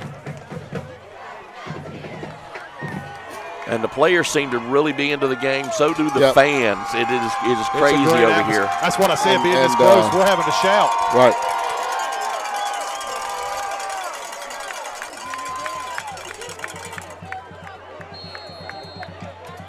Jaden Ellis tees the ball up.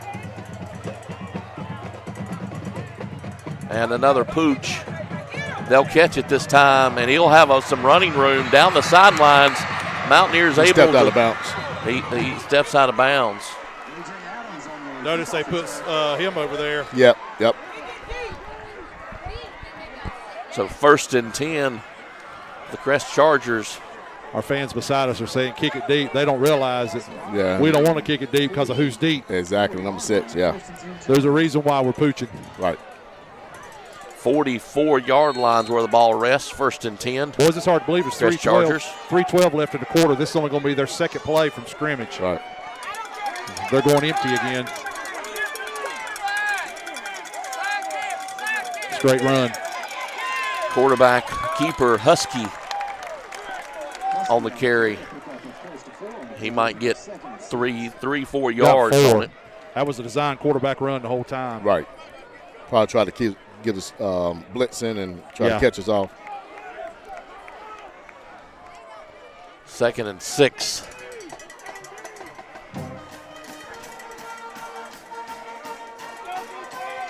Husky 0 for 1 with 1 interception. I can keep up with that stat. I like that. Let's keep it that way all night. Husky back to throw this time. He's looking for a receiver right over the middle. He has one. That's number 3, Addison. Malachi Addison. Right. And he'll get a first down and flag on the field. Hold them. Yeah. Yeah, we want to go back. So it's going to be 10 yards from right there with that official standing. Right. The only thing we got to be careful about tonight, because of the way he likes to run, right?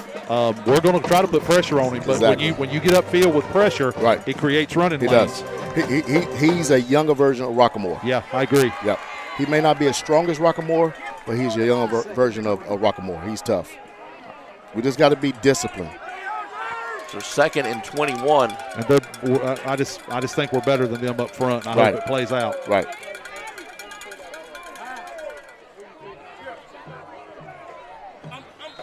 It's like they're confused or something over there. The coaches are upset over there at Crest. So Crest will take a timeout. And so we'll be back here with more Mountaineer football. Stay with us right back after this.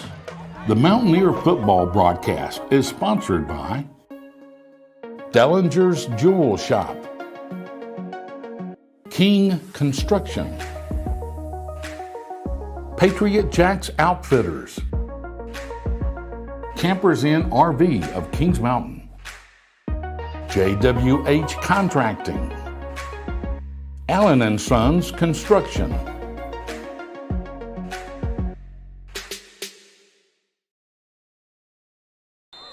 Back here at Crest High School, after the penalty, Crest will have 2nd and 21.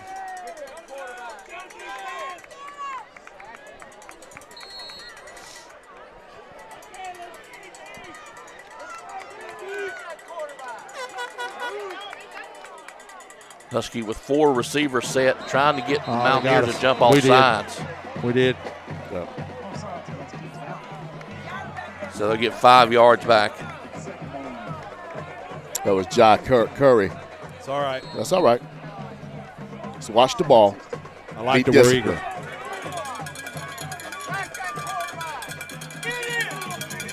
Husky back to throw deep.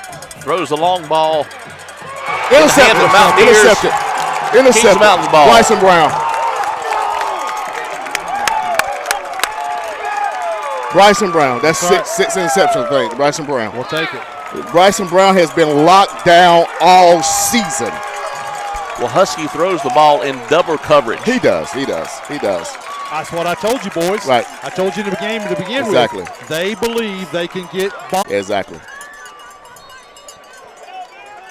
Well, the other teams they played all year long, they haven't had an issue with that. I agree, Drew. I agree. It's a great call. And South Point played prevent all night, yes. So, we don't have to do that. We got athletes that can match with theirs. So the Mountaineers will go on offense once again. Little John back to throw. Throws a little bit off the run. Yeah. Incomplete. Jake Lloyd, the intended receiver.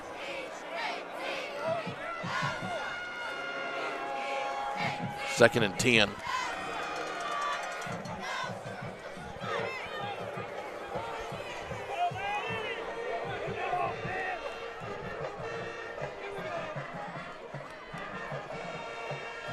Got plenty of time.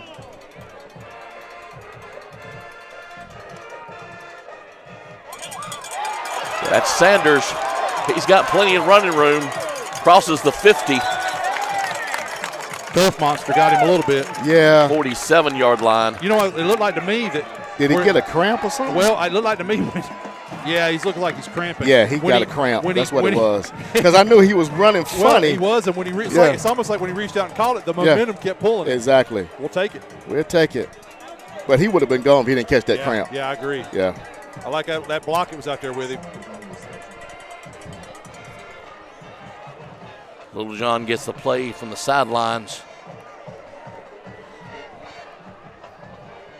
Buck and a half left to go in this first opening quarter.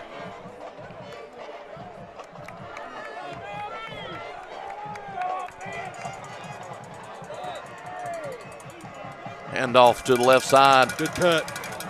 Teddy Jeffries looking for a hole. Good cut. Patient makes one or right two there. miss.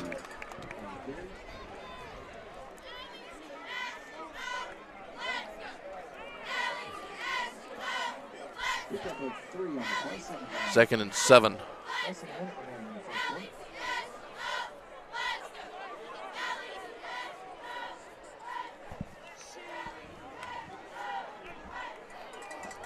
I think we're going to be content to run one more play and take it to the second quarter. I'm fine with that. Oh, yeah.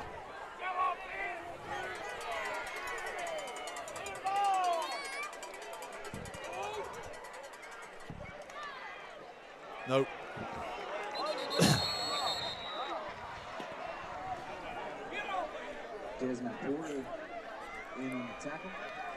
So bring up 3rd down.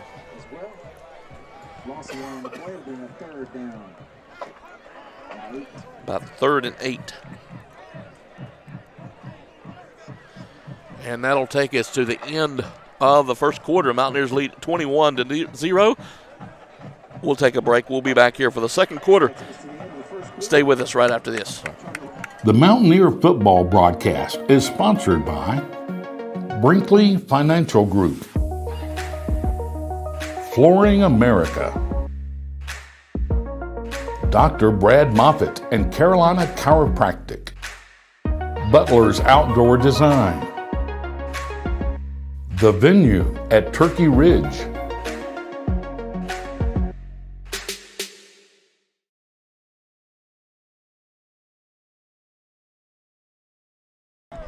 Back here at Sid Bryson Stadium, getting ready for more Mountaineer football. I agree.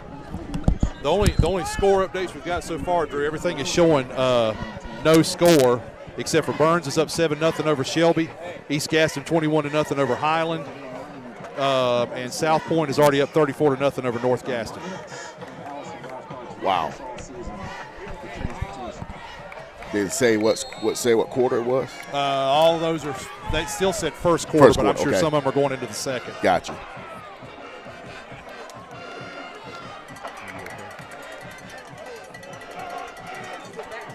Yeah. So 3rd and 8.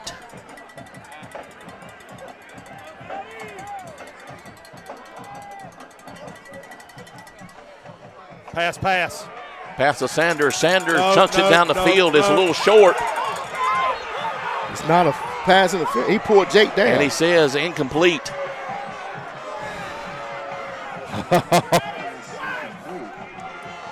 I agree that they have the right to both fight for the ball, but you can't tackle the guy. Right. I would have much rather Sanders ran that one. Yeah. Because, again, he didn't have anything. He was going with the play. But sometimes, Lamont, on those plays, guys just think they have to throw it. Right. Because it's designed. Yeah, he could have run for it. Yeah, he could have run. He'll see that on film. It's all right. Max Thompson, first time we've seen him punting tonight.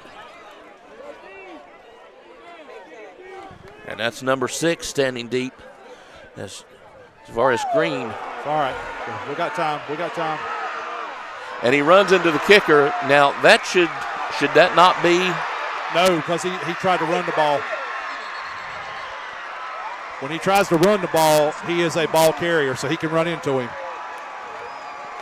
So big turnover here for the Chargers, and they get it deep in Mountaineer territory. It started with a snap. Gabe had a high snap right there.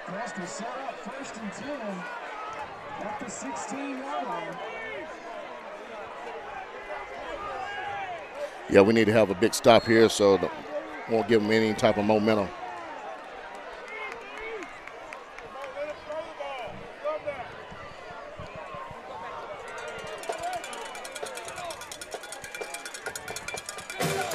Husky hands it off right up the middle. Good play. Misses one tackle, but gets another one. That's number 14, the ball carrier, Carson.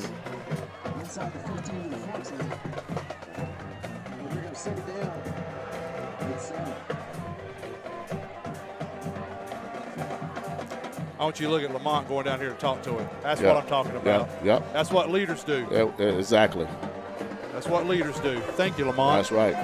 That makes a difference. It does. And that's what's special about this team. You darn right.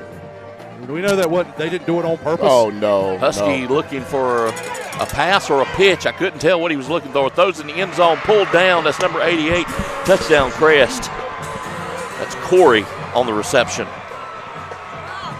So Crest able to get 6 points on the board. and we knew we wasn't going to keep them down for long. No. And we helped them, but we that's okay. We all right. We'll come right back down to score. So far, our offense has clicked. You know, we have a gadget play. Jake got tackled on, so I mean, we'll be all right. Right.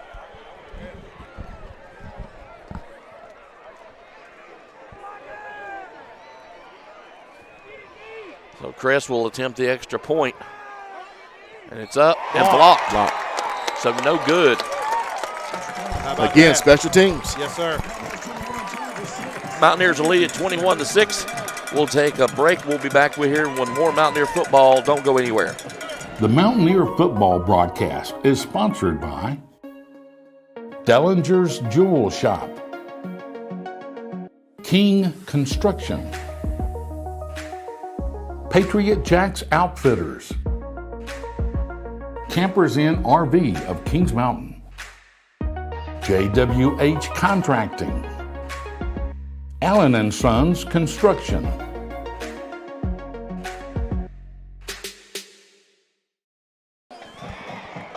Mountaineers lead 21-6. First quarter was all Kings Mountain.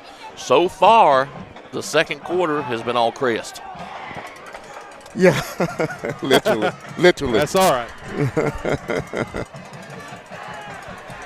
Drew, we're only 63 seconds into the second quarter. I'm just giving you an observation. Okay.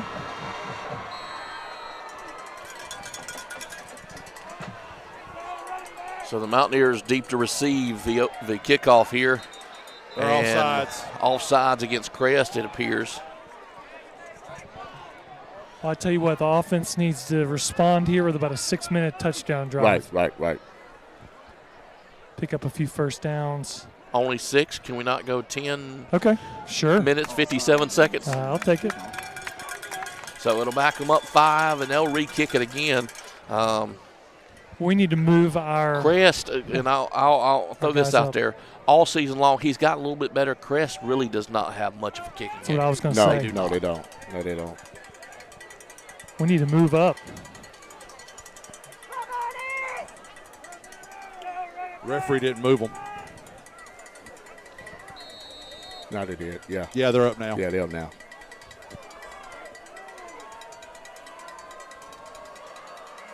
Crest will kick off again. Good return ball. Is he towing that ball? Yeah. Across the 20, looking for a hole. Trying to get it up to the 30, not quite there. So the Mountaineers will take over 1st and 10. Holland on the return. First and 10 from the 29.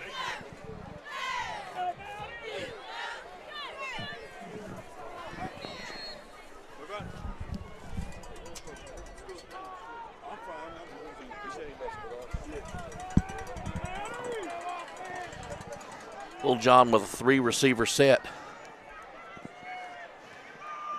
Teddy Jeffries, the ball carrier, misses 1 or 2 tackles. They're going to bring him down behind the backfield. Tried to stretch it out a little bit there. Right. Crest just got it behind him. That's a great play by Finn Allen and A.J. Adams getting down the line. A.J. came up on support from the corner position, but Finn Allen got down the line really well.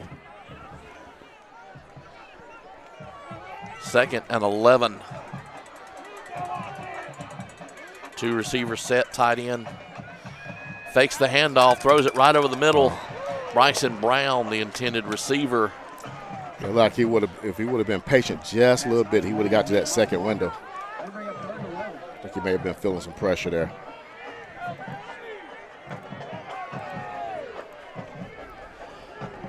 Third and 11.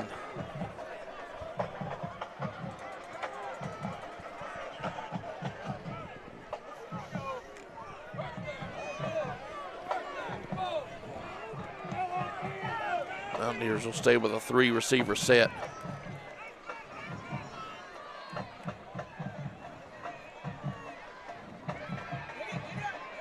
A screen pass and just kind of batted down. No, I'm going to tell you, even then, I don't know that they've gone far. Right. They were had all him over covered Jay. perfectly. Yeah. Well, second punt of the night for Max Thompson. And of course, Green back to receive for Crest.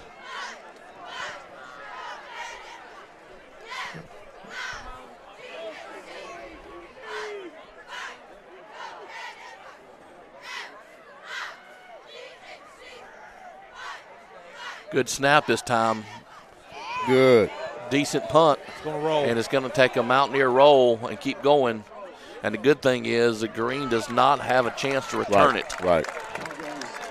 So right there at the 30-yard line, Crest will take over a 1st and 10 right there.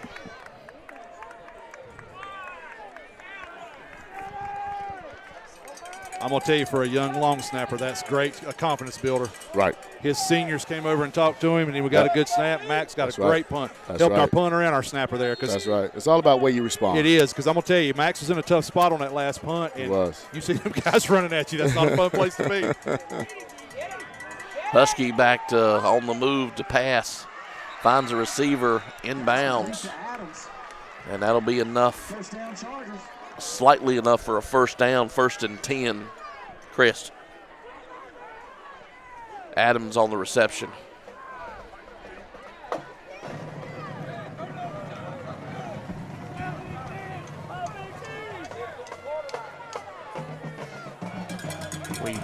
We still have Green back here under double coverage. Oh, yeah. He's going to be double coverage all night. So we just got to watch Addison and Adams. It's us. Pulled us off again. Yeah, Eli jumped first, and then when he did, he brought Simpson with him. Yeah, he brought. That's okay. I mean, they're eager. They know this. They like to pass. Our guys are trying to get after it. Right. Got to eliminate those, though. We got this. Let's reset right. We're all right. So 1st and 5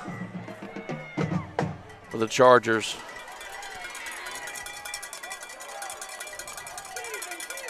Handoff right up the middle.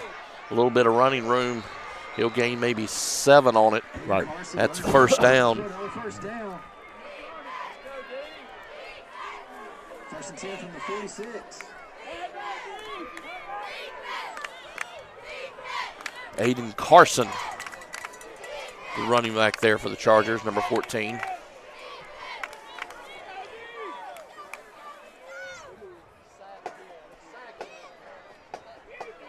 Handoff again, once again to Husky. No, he keeps it. Husky keeps it, fakes the handoff. Able to get maybe 4.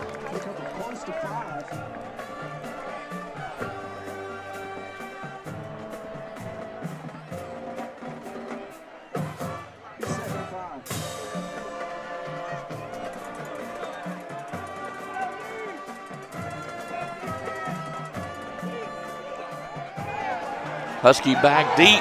Mountaineers and flag on the play. Yes, he throws it out of bounds. That's a good call. Good coverage downfield. Good coverage downfield. Good pressure. And it's 10 yards from the spot of there. Yes. So you're looking at a 20-yard penalty. Yeah, easily. Right. I say it every week, man. That's the worst penalty you can get in high school football because it's a spot foul. Everybody else, it goes to the line of scrimmage and 10 yards back. And they got to hold us. I mean, we're coming. Oh, yeah. I mean, and they're going to get this 4 quarters. Yeah. You know, it's tough. You just can't give up a big play. That's right. The receivers get behind them. Because Lamont, they've got big playability. They so we've do. got to, keep everything in front of us. Right. So 2nd and 28.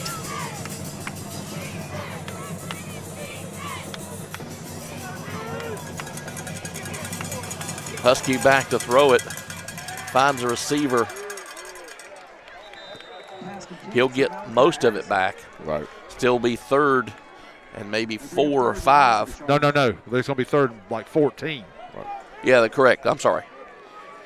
No, actually, it's going to be about 3rd and 18. Right. Based on where the box is. So, again, watch them possibly looking for A.J. Adams across the middle. Yeah. Try to get him something where they can get it and run. Right. That's what I'm thinking. So Husky once again back to Got it, pass. baby. He's Get it, under Curtis. pressure. Get it, Curtis. Mountaineers getting him. He tries to throw it away. That should be grounded. It should be grounded. Yep, And it is. is. There is a penalty marker on the field. Right.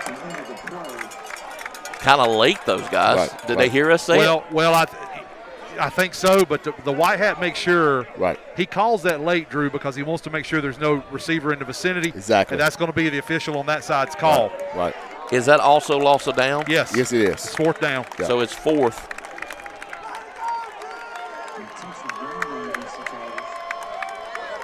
This white hat is I can't remember his name, but he's a veteran. He's good. So we should have a really good crew here.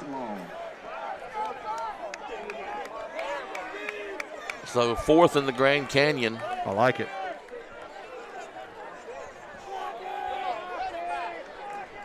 We should get good or decent field position out of this if things go like they're supposed to. Right.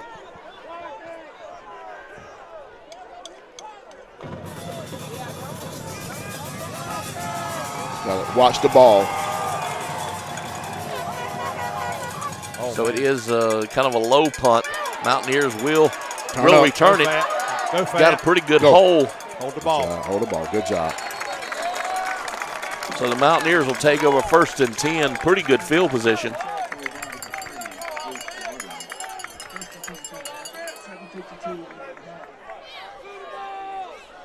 We couldn't stop the Chargers on the short field, but we stopped them on the longer one. Right. What's up, John Bunn? Glad to see you with us again. Missed you last week. Mountaineers with a 2-receiver set, the tight end. Hand the ball off the left side. He's got a hole to run through. He'll get maybe 5. That's Holland.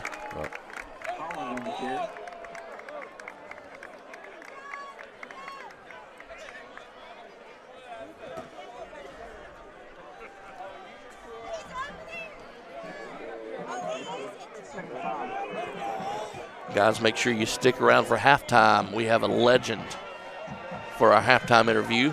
Yes, sir. Steve Baker. Yes, sir. He is a legend. Legendary coach, player, and teacher. Teacher. Yep. Person in the community. That's Caleb Holland, the ball carrier. He'll get maybe 2 or 3 more added on to that. I like how we're chipping away, running the ball. That's also eating the clock. But you know what, boys? And we've got it, but I feel the need for speed. Here it comes. Right. Let's get it loose. Well played, well played. Thank you. 3rd and 2. Definitely in 2-down territory if we don't get it here. I agree. Hand it off to Holland, but he gets met at the line Good just play right by the away. defense. Did he get it?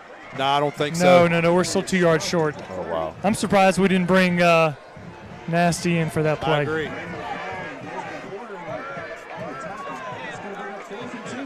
Who? So 4th and 2. And here they come. And here comes the jumbo set.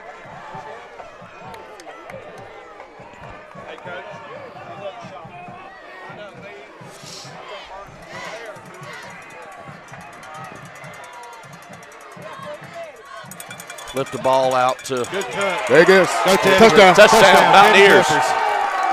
Jeffries. Flag. It's going to be a flag on us. Lubis just drove a guy into the sideline after the play was over. Okay. But that should Could be celebration. I don't know. I know. The guy over here threw it on our sideline. Is the touchdown going to stand? It's blocking behind the play, so it probably not. This should be a personal foul. I mean, he drove him all the way through the sideline into the down marker. I mean, just. Okay, it's still touchdown. He called a dead ball.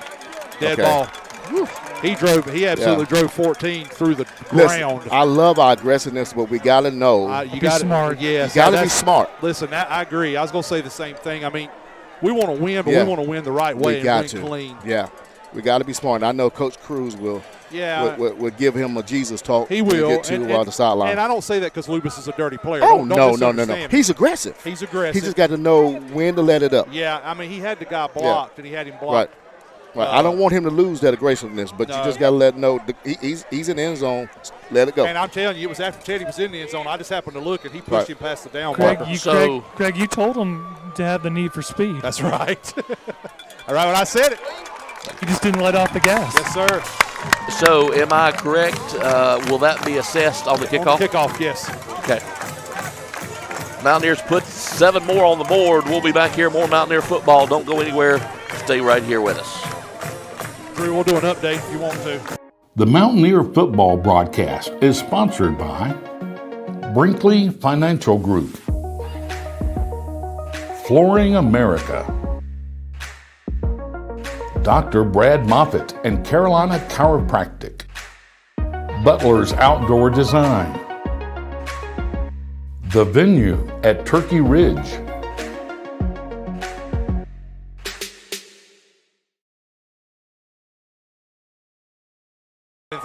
Back here live at Sid Bryson Stadium. I believe, Craig, do you have any updates on our scoreboard? Yes, sir. Let's get it. Let's get our Caldwell Banker Farm Bureau 133 West just-in-time plumbing scoreboard update. We've got Lake Norman Charter 21-6 over Mountain Island Charter. Highland Tech 0, East Gaston 35. The Battle of the Belt, Cherryville is up 3-0 over Bessemer City. See, that's already stuck with you. That's already stuck with you. Sounds good, doesn't it? East Lincoln 14, North Lincoln 7, West Lincoln 12, Lincolnton 7, South Point 48, North Gaston 0. Ashbrook, Hunter Huss, no score. Forest View, Stuart Kramer, no score. Burns 13-0 over Shelby. That's our update.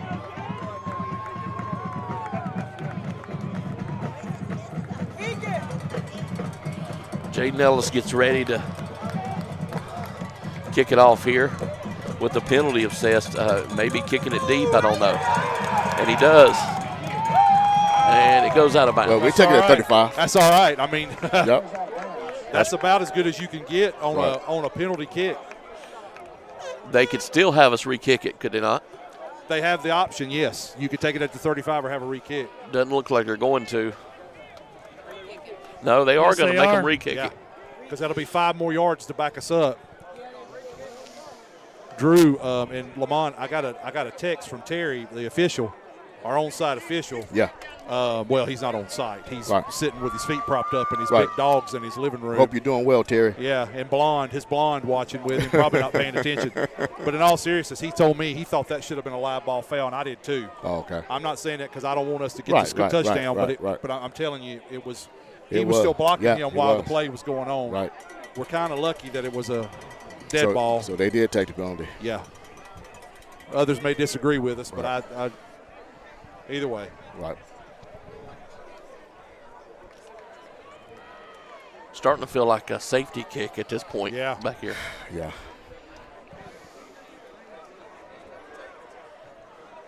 So Jaden Ellis laces up his good shoe. We are kicking off from the 20-yard line. That's crazy. Yeah.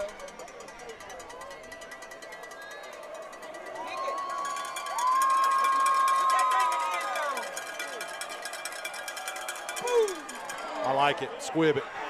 It's hard to handle. Good coverage. Yes, sir. That's number 4. No, he was down. He was down. He was down. That's a great play by UNash. Is that Mr. number 40, UNash? That son of a gun. Man, I love UNash. Yes, sir. UNash is my boy. Yes, sir.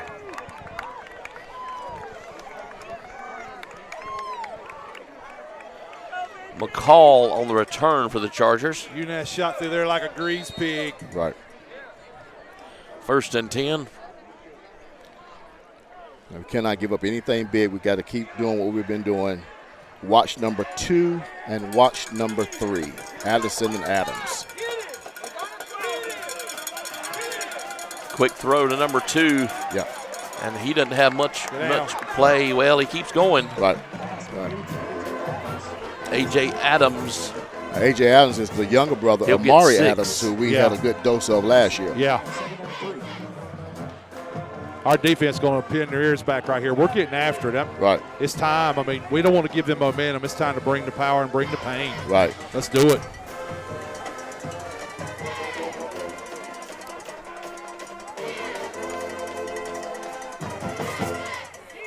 Husky hands it off right up the middle. That's number 14 again, the ball carrier, Carson. And that'll be a first down.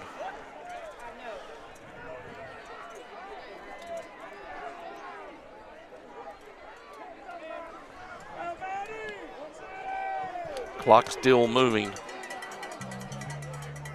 Mountaineers took the opening kickoff, so Crest will get it in the second half to start it off with. Like to see, I'm loving what I'm seeing with number 8, Hauser. He's taking on the task.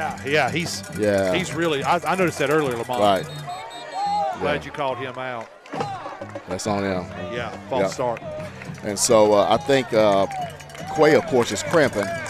And so that's big for Hauser, man. He came on huge at the end of the season. He did. He had to come up off of JV, and he played tremendous at the end of the year last season.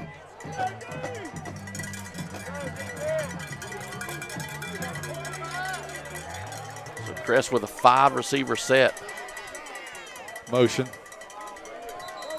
Timeout. Yeah. Timeout, Chargers. Crest will take another timeout. They've got one left for the remaining of this first half. Well, I see that they brought Green in motion. Yeah. So what we have to do now, we got to counter that because, again, if that man over top who's over here has to know that. He's got to travel. If the man that's playing him man-to-man, if he goes with him, then the one who's over at the other end has to travel with him and go. He's either going to have to travel Lamont, or what they're going to have to do is they're going to have to slide. Right. They'll have to slide their safety. We'll have to slide our safety over. Right. But we probably, like you're saying, I think we're playing man with our safeties over top, so we'll definitely go with him. And I'm sure they'll make that adjustment. Crest will. Yeah. They have to get Green free. Well, they know that. I heard the coaches right above us talking about when he was in motion 14 was moving too. Right. They didn't call a penalty, of course, because they called a timeout, but they had something moving there with a double, two men in motion. Let's see what happens. Here he goes again. We're traveling. Yeah, we're traveling. Speed sweep. Husky still the ball carrier. No, he kept it. I thought decoy. He was a decoy. Yeah. You see how much attention out of it. He gathers. But you saw what happened is Jake rotated up. Right. Jake on the far side rotated up as we traveled over. So Hauser went inside. Right. So we've got a plan for it. Cool. So they've seen that on film. Coach Wilson them knows exactly. Oh, they know it. Those men do a tremendous job preparing us each week. And that shows you that our guys pay attention because they were ready. Right. Husky back to throw again. Throwing it deep. Wow. Nobody can catch it. Closest one, of course, was Zay Smith, and they didn't want him to have it. No pressure, boys. And Husky is slow getting up. Pressure. He's slow getting up. I'm telling you, he hadn't been pressured like this all year. I'm telling you. And I think every quarterback after they play us, they would admit we have never seen pressure like this before.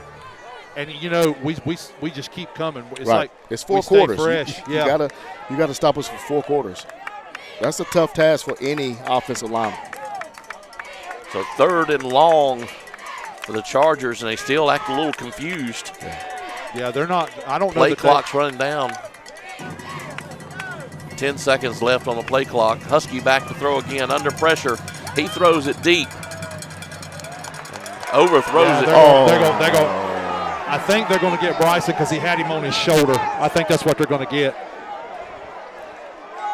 Yeah, he had a handful of jersey. He was tugging him pretty good.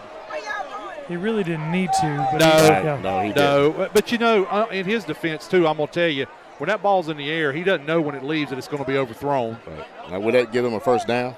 What was it? Not automatically. It's not automatic. But it is a first down. Yeah, 3rd 15 it will be for that. I didn't know if they was. Yeah, no, in high school it's not an automatic first down. No, I didn't know if they was 3rd and 18 or something like that. So we would have been okay if they'd have gone for it. I think they look like they're probably about 3rd and 13. I agree with you. That's all right. I mean, it was good coverage. He just got him up on the shoulder. Right. Husky once again back to throw. Throws it deep once again, but overthrown. Boys, I don't mean to sound derogatory or anything, but it's just like they're just playing street ball. Like, that's what they're doing. They're just sending people deep and throwing it. Right. Like when we used to play in our backyard, we'd say, all right, you're the stick and you're the bottle cap. But that's their game. Yeah. If you look at their huddle, you look at their film, that's all they do. And they haven't had defensive that could man like a South Point defense or our defense or even a Shelby defense or Burns defense that had athletes to match the athletes. So it's easy to do that when you playing against a Forest View or Hunting Hus or North Gaston without the pressure. Yes, I agree. Drew with a Goldie Hawn Wildcats reference right there. That movie was great. Hand the ball off right up the middle. Fumble. Oh. But looks like it's either he was down or they got it back. But they'll retain possession and might get another yard or two out of that. Yeah, third down. I think for them, this is 4-down territory. Third and 7.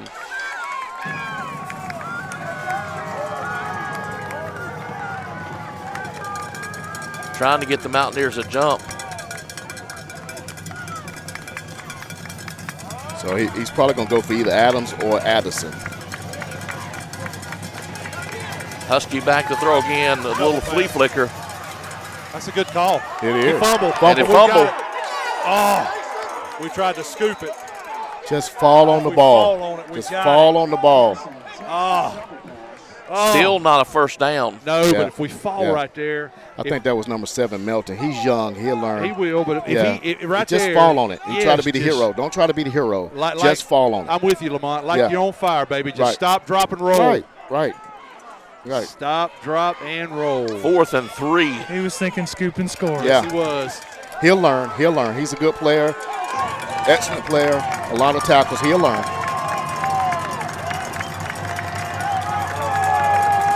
Husky hands the ball off. He'll keep it himself, but he'll get wrapped up in the backfield. Turnover on downs.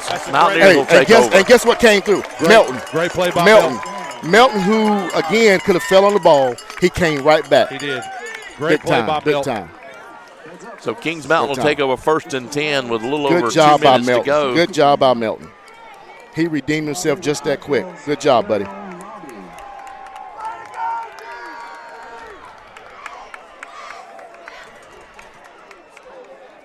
If we can at least make it out of this half Yeah.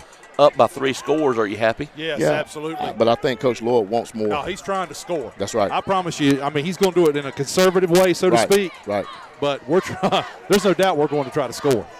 Field goal or touchdown. Hand the ball off right up the middle. Bring it all the way down, maybe a 9-yard gain. Boys, it's just. Did you see the push of Yeah, the number offensive 55. I just was about to say, Jeff, actually, we're winning up front big time. Yeah, he's offsides too. Time of possession has got to be heavily in our favor. Yeah, most definitely. And one thing about I can see Crest now, they're frustrated. They are. Yeah. But that's what we do to teams. Yes. We frustrate them.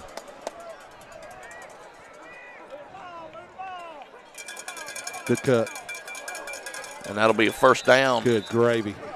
Isaiah Estridge just absolutely he's eating up annihilated Pettis. 55. Wow, I saw that. He's eating up Pettis. Yeah. Good gravy. Yeah, and listen, Dede Pez, number 55, he's a D1 prospect, y'all. Well. He's 1st down. But he's going both ways too. He is. Yeah. He is, but I'm just telling you, Isaiah's a beast, man. He's a man.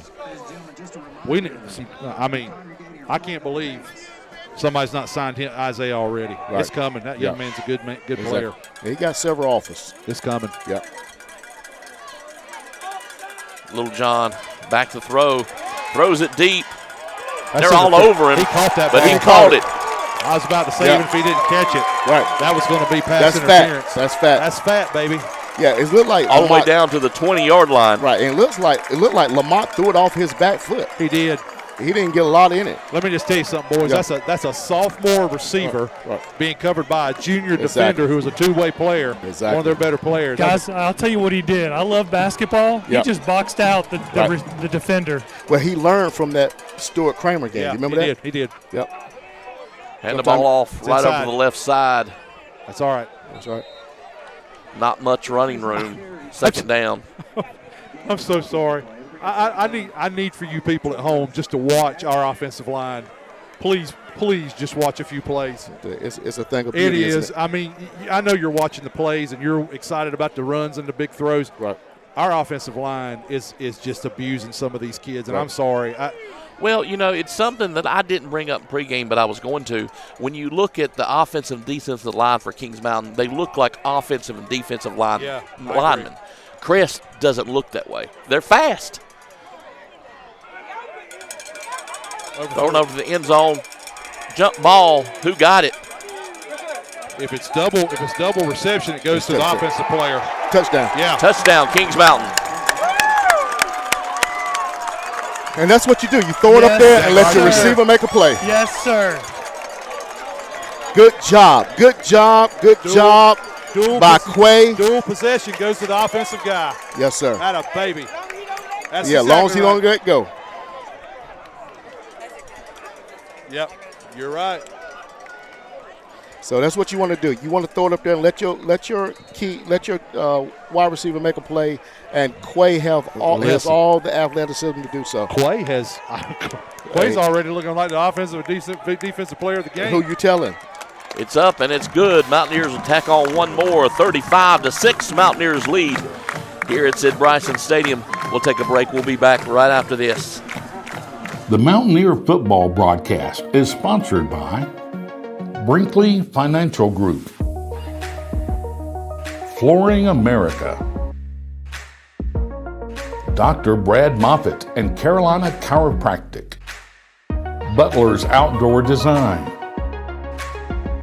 The Venue at Turkey Ridge,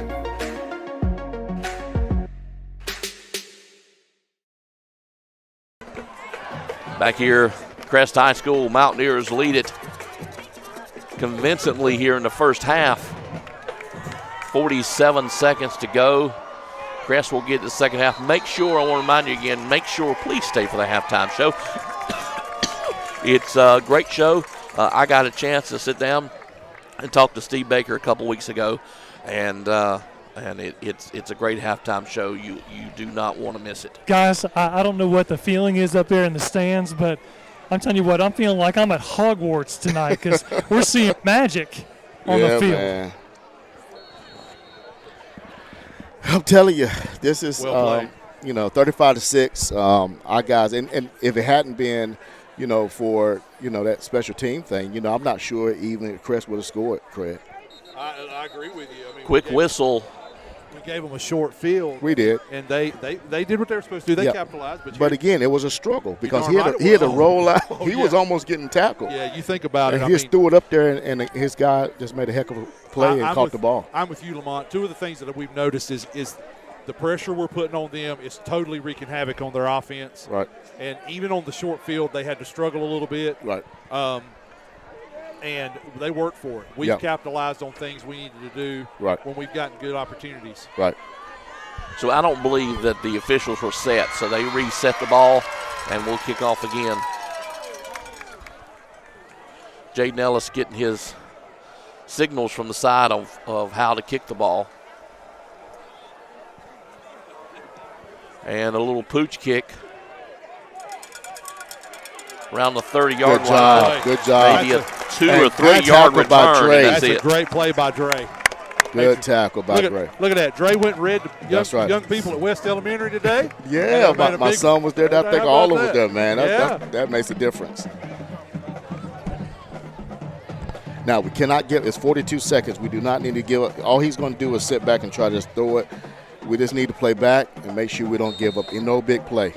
This is where they get the big plays at, at the end of the – because all he's going to do now is just throw. We got to pin our ears back and go get him. Husky back to throw. Throws a short out pass. Good play. That's number 3, Addison on the reception. Tackle by Zay Smith. By Zay. I'm actually surprised they didn't call a timeout right there. Well, I was going to say that's a great play by Zay, but he's got to get off the player and not step over him like that. We couldn't see it, Jeff. Thank you for that. Our players were blocking us.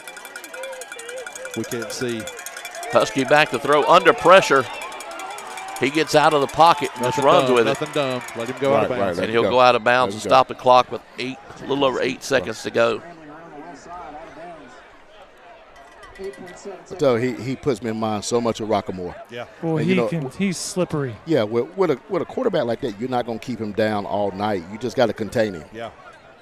1st and 10 for Crest. There have been several Huskies that have come through Crest over the years that have been great players. Right. So he's just continuing in that line. Right. If they decide to run it again, this may be the last play. If they throw it deep, they might get 2 out of it. It's going to have to be quick. Husky back, 3-step drop. He's running again, but he gets hit as he throws. It's thrown short and deflected, almost picked off by Zay Smith. Yeah, but jumped deflected. A little bit too soon. We'd had another interception. He jumped a little bit too soon. And that's the end of the first half. Mountaineers lead at 35-6. Great half. We're going to halftime. We'll be back right after this. The halftime show was brought to you by the following sponsors: Ben Engel and On Q Financial, Butler Tire and Auto, Audio Video Designs, KM Elite,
The halftime show was brought to you by the following sponsors: Ben Engel and On Q Financial,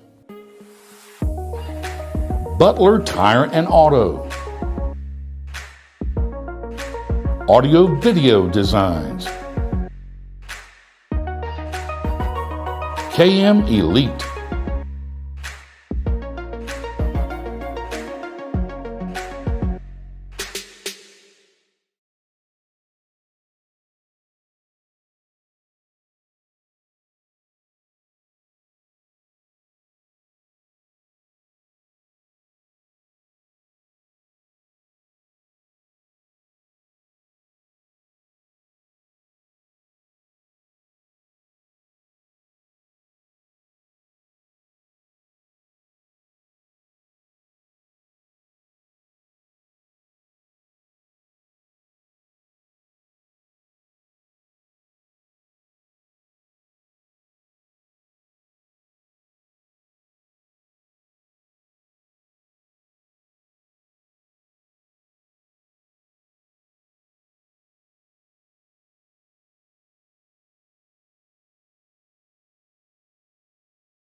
Back here at Sid Bryson Stadium, halftime.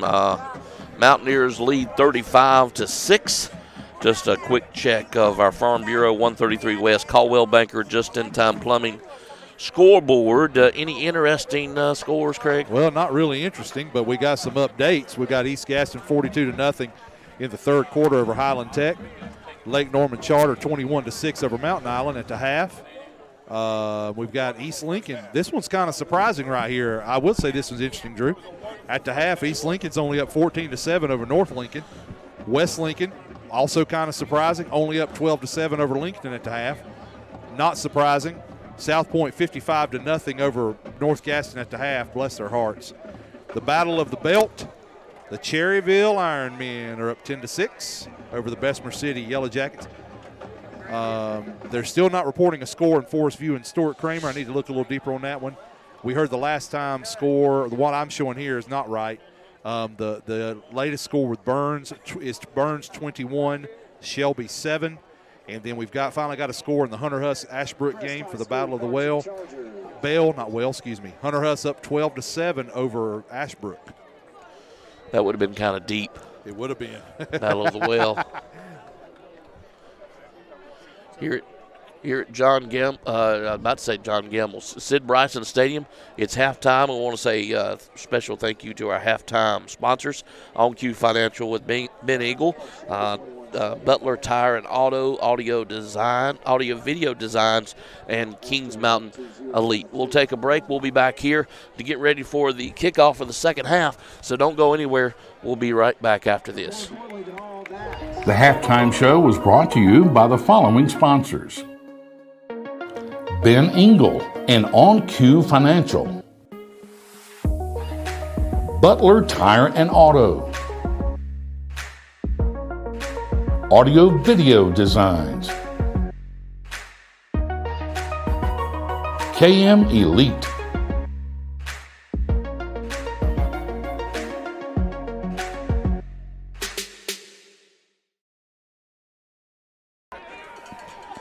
back here in Crest High School, the Mountaineers come out to warm up for the second half. I want to thank you so much for tuning in tonight. See where everybody's from.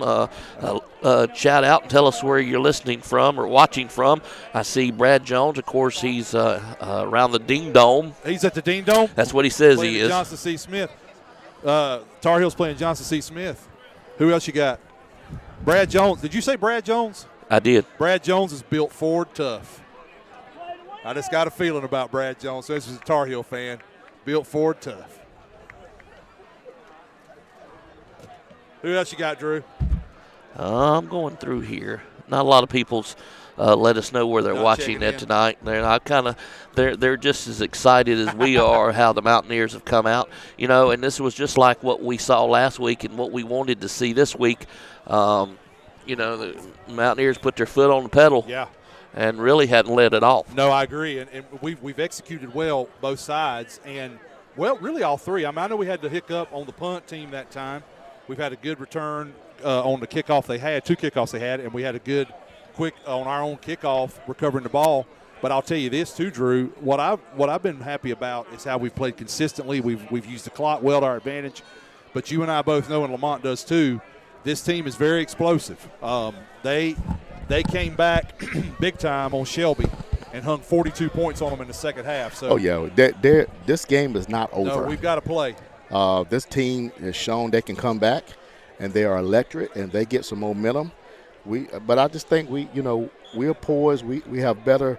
I think our players understand the gravity of this game. I agree. And understands you can't take the break off. No, and for the first time in a long time playing this team, really anybody, but since we play them last every year, it seems, the first time in a long time, we've got a lot at stake. I mean, Not that we're going to lose a lot, but we're trying to win a lot of different things here. We're trying to win the conference. We're trying to make sure we get the number 1 seed with no questions whatsoever. Home playoffs. Coach Baker's team from back in '64, I believe it was.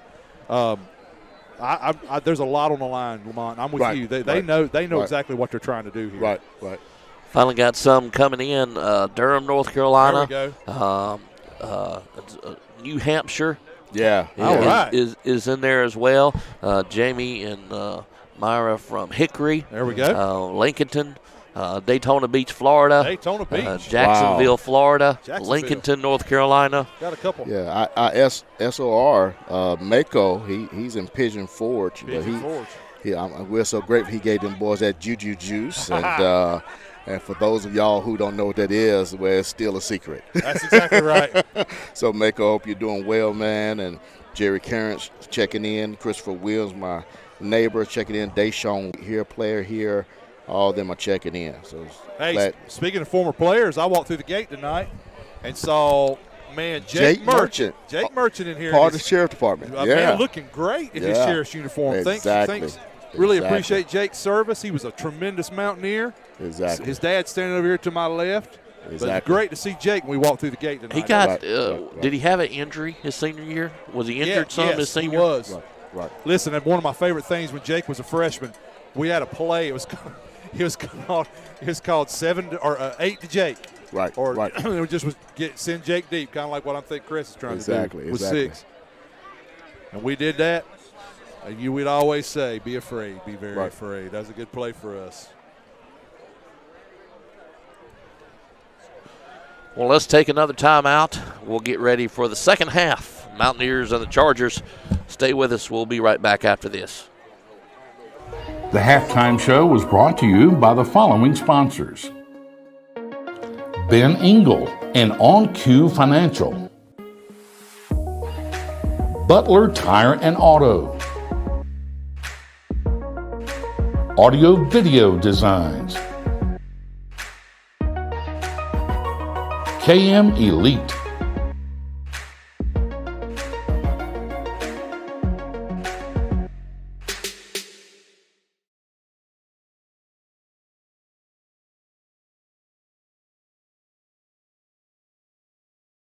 Hey, Jim. Back here at Crest High School, we're talking about how cool it's kind of gotten in the last half hour or so. See, Jeff has an advantage. He's down on the field. You can run up and down the field sideline, Jeff, and get warmed up. We standing behind this desk up here. Listen, the key phrase is I could run up and down the sideline. I choose not to.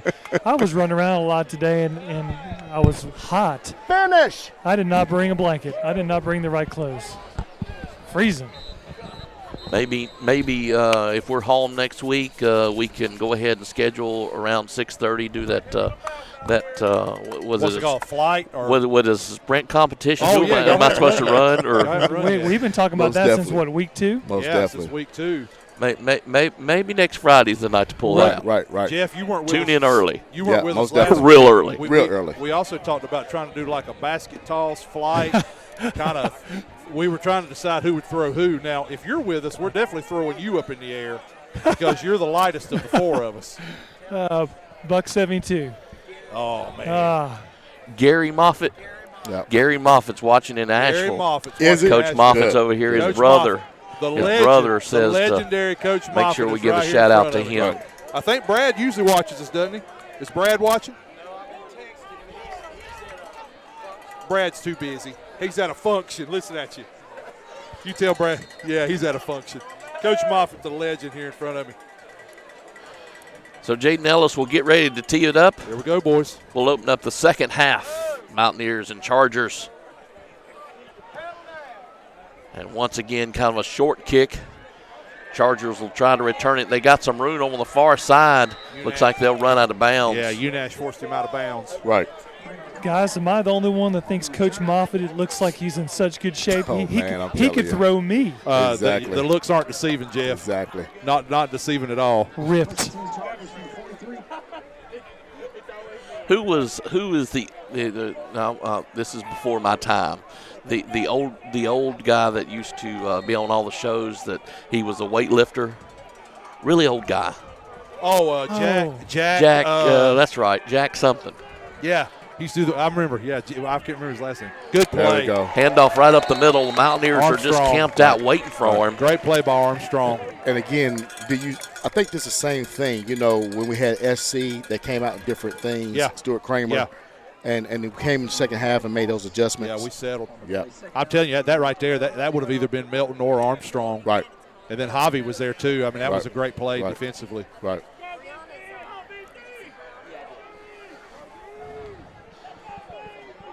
Second and 12. Husky quickly back to pass. Lots of pressure. Nobody to throw it to. You know, and I don't know. Incomplete. Sorry, Drew. I don't know right there if that's a stunt we're running, but that's a couple times that Simpson's gone inside. Right. Where, I mean, and we probably are on a stunt. Obviously, I don't know what they're calling. Right. He's gone down inside, and I'm telling you, if he stays out right there, he might have a better push at a sack. Exactly, and I'm sure Wilson and probably somebody up top. Coaches are seeing that. But the key is we're moving the quarterback off his spot. Oh, yeah, most definitely. We don't want him to be able to set his feet and make those big passes that he's normally has made throughout the season. Husky with a three-step drop. Pressure right in front of him. Great call. And that's going to be a 1st and 10. About a 15-yard gain. Yes. Drew got an update from my father-in-law who was in Sevierville, Tennessee, and Lenny Wright back in KM watching. That guy's that older weightlifter guy's Jack LaLanne. There it is. There we go. There you go. I believe Coach Moffitt's got him. Husky back to pass once again. Has nobody open. Right. Oh, come That's on. a terrible. Oh, my word. Late flag on the play. That's big time late. I don't know about that, boys. Oh, man. They were both hand fighting. But it was uncatchable. Well, but that's not. They won't call that though. I understand that, but come on. Yeah, I mean, that's not. He was listening to those coaches on that sideline. Yeah, they're right there in his ear for sure. Right, so 1st and 10. Gosh, almighty. Great job by the Crest coaches, because they really persuaded that referee to throw that flag. I thought we had great coverage right there. Yep. Handoff right up the middle. Mountaineers waiting on him again. Nowhere to go. Stopped in the backfield for a loss. He was right there. That's a great play in the inside right there by Thomas Fair. Right. Thomas is going to be a great player. I mean, he already is a great player. I'm just saying his oh yeah, most definitely. His downs and chances on the field have gone up. Oh yeah, most definitely.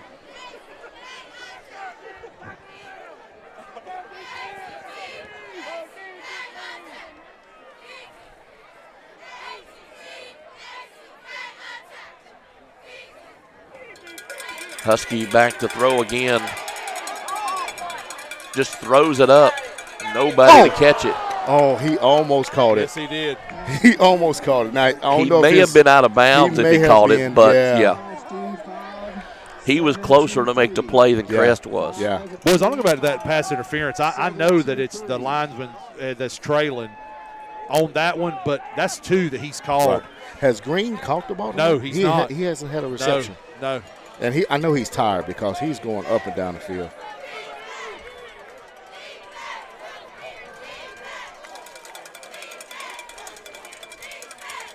Look for him. He's probably going to go to Addison. Or he's either going to go to Husky Adams here. Changing the play at the line of scrimmage. Going to throw it short again. Nope. Incomplete. No. He called it complete. That bounced into his arms. Oh my gosh. Guys, it's a field. I could hear it hit the ground. Right. Yes, that bounced on the ground. Yeah. Terrible. Again. Oh my gosh. Again. Okay. 4th and 6. Okay, watch. They probably going to throw it up to that number 88 like they did last time. Oh, my Lord.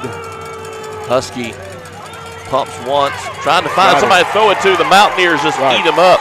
Simpson in the backfield, along with some others. It didn't matter, but still. That's horrible. That's horrible. But guys, that's horrible. That's horrible. Let's talk about the play on 4th down. Oh, yeah, most definitely. The defenders over here, he wanted to throw this kind of hesitation deep out. Yeah, it was covered. Right, that number 8, covered. the big 88 who caught, I think he caught the first touchdown pass. He looked like he was going on like a wheel route. Yep. And but again, didn't have enough time. So Kings Mountain will take over 1st and 10.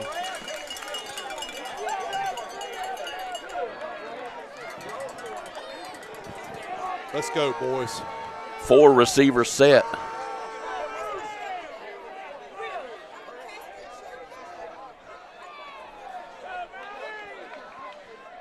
Hand the ball off over the left side. A little bit of running room. Misses 1, misses 2, and he's run out of bounds. That's Caleb Holland. We've seen a lot more of Holland tonight than we have in the past couple of games. He's been dinged up a little bit, but right.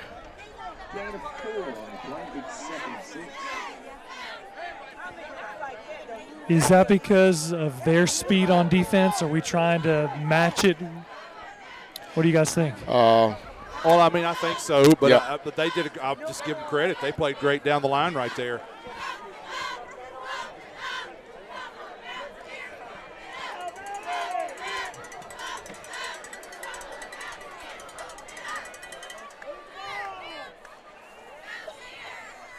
hand the ball off left side this time. That's still Holland. He'll get a first down and get run out of bounds. I love what I'm seeing with Holland. I thought he was about 75%. He's running like he's about 90%, maybe more. Way to follow your blocker. Yeah, because last 2 weeks, y'all, he has really been down. He's been hurt. This is the good time we need him to be healthy. Yes. Well, and you know what is, Robert Kendrick's been really banged up too. So when we're playing well around, other guys are stepping up, it takes some pressure off those guys that might have a bad wheel or are hurting a little bit. Right. Hand the ball off right up the middle. Holland once again, but he stopped at the line of scrimmage.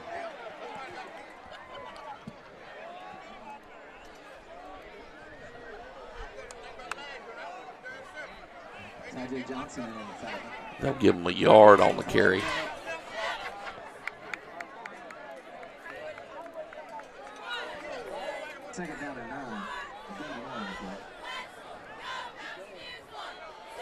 So correct me if I'm wrong, win or lose here today, the playoffs around 12 o'clock, you should see around maybe the first draft. Right. I agree, and I think like we talked about last week, Drew, a lot of this stuff they already knew based on rankings and stuff, so it might be out pretty good and solid. Teddy Jeffries adds some more to it. 1st and 10. He's still going. Takes about 4 Chargers to bring him down. I'm going to tell you something right there, man. You're going to go back and watch that play, several of them, but that play right there specifically, Jake Lloyd had a phenomenal block. Right. Phenomenal block. Keeping it on our hash. Classic Coach Lloyd. And he's working the refs. That's right, because they didn't reset the game No, clock. they didn't. They should have reset the down clock. There we go. He's resetting it. I mean, we are at Crest, though. You think they the white hat's trying. The clock operator's not watching. Right. No, I'm just saying. Oh, yeah. As it's around by. I'll give credit to my wife for this one, but tonight they're celebrating the class of '92, which is actually Coach Lloyd's graduating year. Sure is. And we think the referee on that side might be one of the guys from the class of '92. So if we can come out of this game and beat them about 55-60, you think he'll stay around for the rest of the reunion? He's going to the tailgate after the game. Yeah. Handoff left side. That's Jeffries.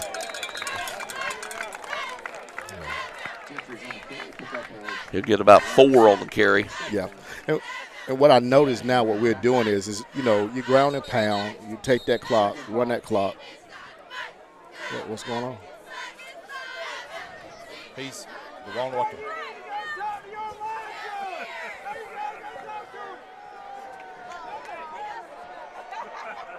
What in the world? The line judge has messed something up. I'm trying to figure out what's going on. Yeah. Yeah, it ain't the guy on this side. I think the white hat is something going on with the play clock. Oh, okay. The starting of it. Because he keeps. Yep. Something going on with the play clock operator. Yeah, because he keeps pointing like he's very animated with his pointing, isn't he? I don't think the clock operator understands his sign language. Right. And if it's anything like what's happened at John Gamble, they'll fuss until somebody actually turns it off. Right.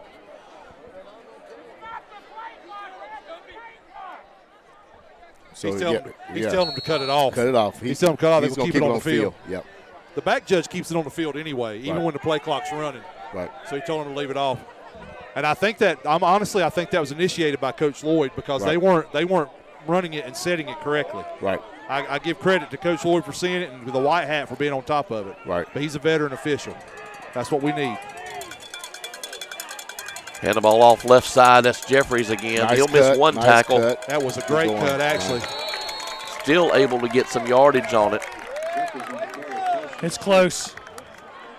It's you know, close. He has a tendency to take nothing and make a great play out of it. That's a great call, Drew. I mean, you saw right there, it closed pretty quick, and then he patiently put his foot in the ground and got back inside and gained several yards.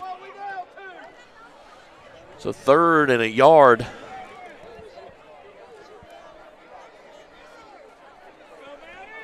So the play clock operator gets to go home early. Yeah. Now, I think the back judge, he'll hold his hand up, with 10 seconds? 5 seconds. 5 seconds, okay. We're also taking our time. We don't. Right. There it goes right there.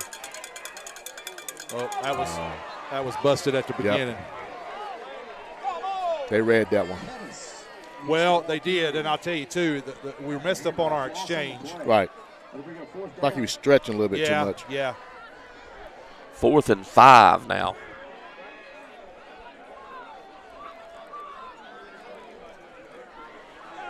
Offense stays on the field. May try to get a cheap one right here. Yeah. What we used to call special no play. Right. Run to the line real quick and try to draw him off, but he probably also has a play in his holster.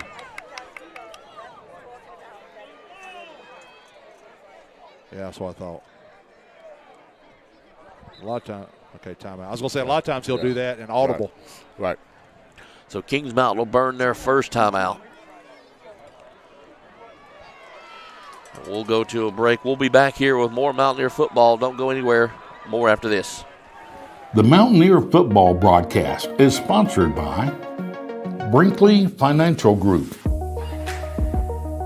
Flooring America, Dr. Brad Moffitt and Carolina Chiropractic, Butler's Outdoor Design, The Venue at Turkey Ridge,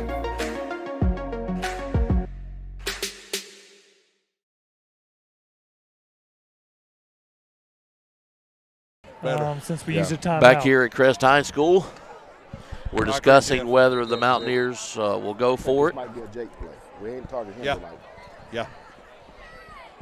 I like what Lamont said. Right. You might not have heard him. He says might be a Jake play. It's a good time to go to him. Right. I'll tell you what, Jake has blocked his rear end off. He has. He's also played well on defense. He's lining up. Let's see, we're going tight. At least on this side, Jake's up at tight end.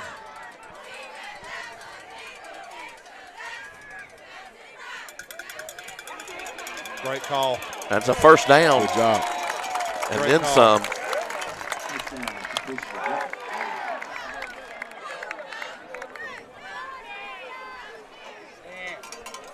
Was that Fat? Yep. He was on the reception. It was. Fat, It was. And Jake with the lead block there. Yep, I'm telling you.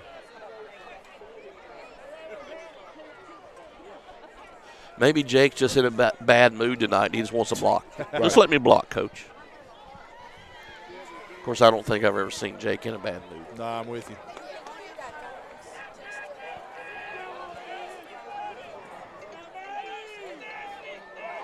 A little high snap over on the left side. Still some running room. Look at that. Look at all that. the way, 10-yard gain. I'm telling you. Great blocking. And just following the block right on his back. And the They good should thing, give it to him. The good thing, guys, we are eating this clock up. First down. First down. Yeah, we're eating First this and clock 10. up. We are. That's classic Coach Lloyd, boys. And that defense is tired. I told you up front. I Yep. mean, we're winning the battle up front, and Coach Lloyd keeps the ball on his hash. Right. He And sees what's this working is well our running. first drive. Yeah. Yeah. Because they took up maybe 3 minutes. We got it back. What did we get it back, Jeff? 8 minutes to go. I'm not sure. Yeah. Was it about 8 minutes we got the ball? Oh, high snap. Little John trying to recover it. Looks like Crest may come up with it. Crest ball, 1st and 10. Uh-oh, Lamont's hurt. Lamont's on the ground. Get up, Lamont. Get up, Okay, man. he's up. Man, the last few snaps have been high. Yeah, I think he hurt his shoulder a little bit when he fell on the ground. His left shoulder, it looks like. Yeah. He good. So Crest will take over 1st and 10.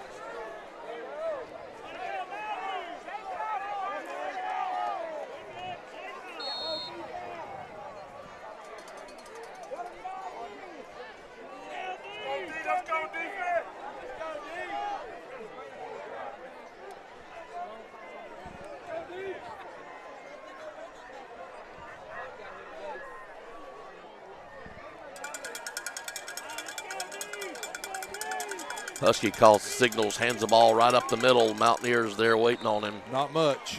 Maybe 1 or 2.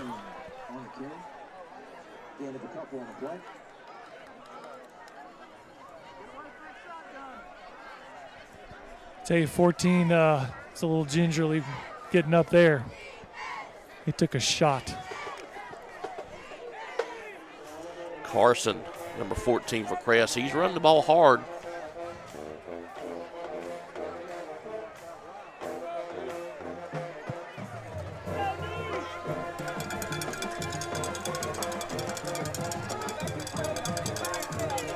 Fakes the handoff. Husky back to, under pressure.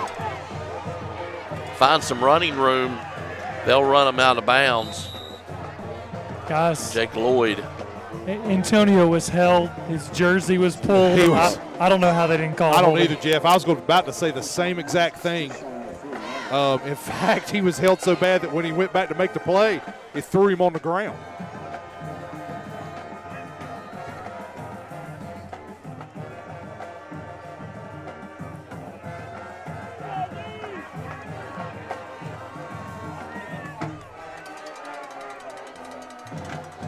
So 3rd and short.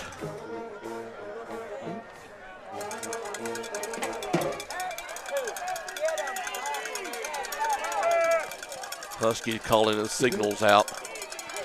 He takes it himself. He misses 1 or 2 tackles, dances around a little bit. He'll pick up the 1st down. About an 8-yard carry. 1st and 10 for the Chargers. Yeah, Lamont just gave me a thumbs up. I think they said that somebody just had to retape his hand. So I think he fell on that hand, so I think he's good.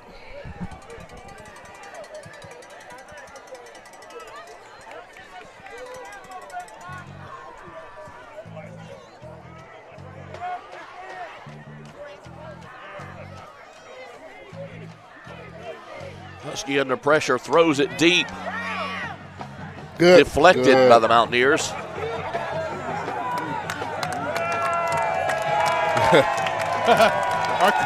Our crowd is. Yeah, because everybody held their breath because he's been throwing the flag all night. Everybody's celebrating the fact that he didn't call it. Hey, I just saw late Chris and Pam Robinson, who are longtime Charger fans. Sorry, I just now got you. They're watching in Cherokee, North Carolina. Their oldest son was a great quarterback for the Chargers many years ago.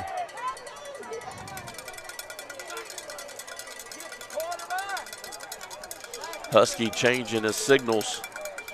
3 receivers set to this side, 1 to the far side. And he takes it himself. Nope. He might have gotten 2, possibly 3 off of it.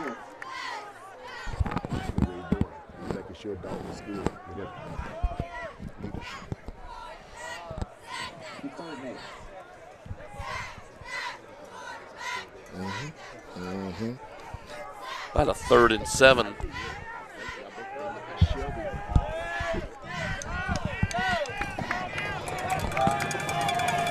Big 3rd down play here for the Mountaineers to stop.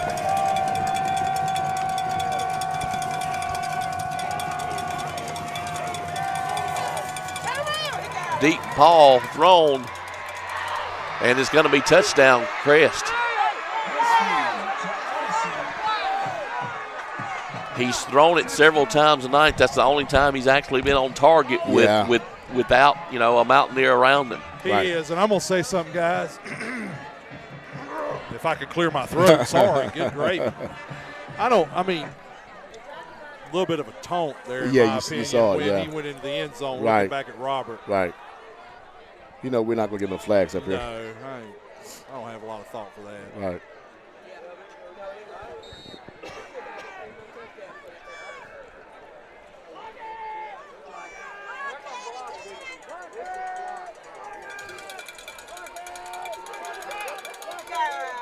They got a hand on it, I believe. I believe they did too, but it is good. So the extra point is good. They'll put 7 on the board, 35-13. The Mountaineers will be back right after this. Stay with us for more KMHS Sports. The Mountaineer football broadcast is sponsored by Dellinger's Jewel Shop, King Construction, Patriot Jacks Outfitters, Campers Inn RV of Kings Mountain, JWH Contracting, Allen & Sons Construction.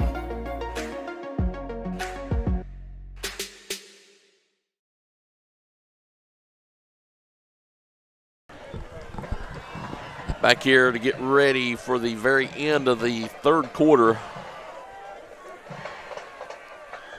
Mountaineers up 35-13.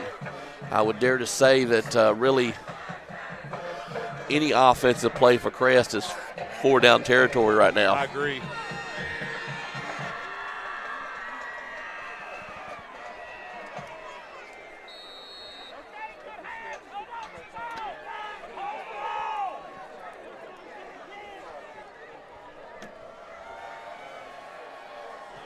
And they'll kick it as deep as they can kick it. Mountaineers are returning across the 20. There we go. Got a hole, but he's still going. He's still going up to maybe 36. So 1st and 10, the Mountaineers will take over right from there.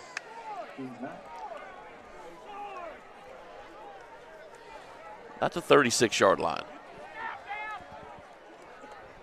Fellas, all their been off of turnovers tonight. Oh yeah, they've taken the opportunities we gave them. Right.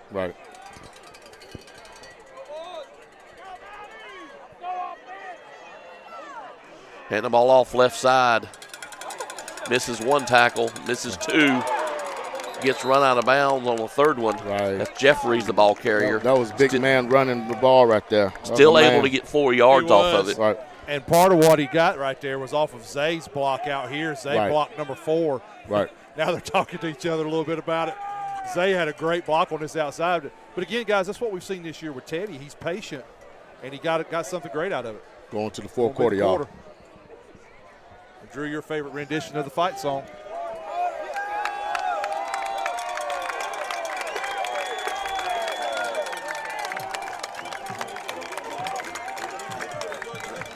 We go to the fourth quarter. Have you checked any sir. scoreboard updates lately?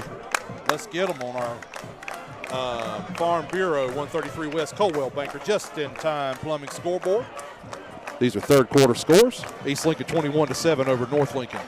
Bessemer City 13, Cherryville 10, West Lincoln 34, Lincoln 20, Shelby 7, Burns Bulldogs 21, Stuart Kramer 21-14 over Forest View, Hunter Huss 12, Ashbrook 14. Final, South Point 55, North Gaston 0. Yeah. Final, East Gaston 58, Highland 0.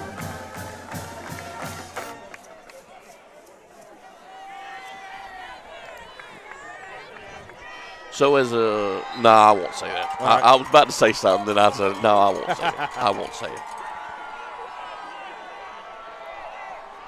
So we get ready for quarter number 4, 2nd and 6. Mountaineers, I would imagine, is hoping for a methodical long drive right here. Absolutely. Runs time off the clock. We got to score here, though. We need to score. Hand the ball off left side. That's Holland, the ball carrier. He might get 1 or 2 more. Isaiah Estrich just killed another guy. I tell you, man. Boys, I mean, it's like everybody. He's blocked like 6 different people. Yeah. He just threw 26 almost to the 40-yard line. I'm going to go back and watch this game on YouTube just to watch Isaiah block. Oh, 26, just when you thought it was safe to go back in the water. The Isaiah show. You dang right. He came and got you.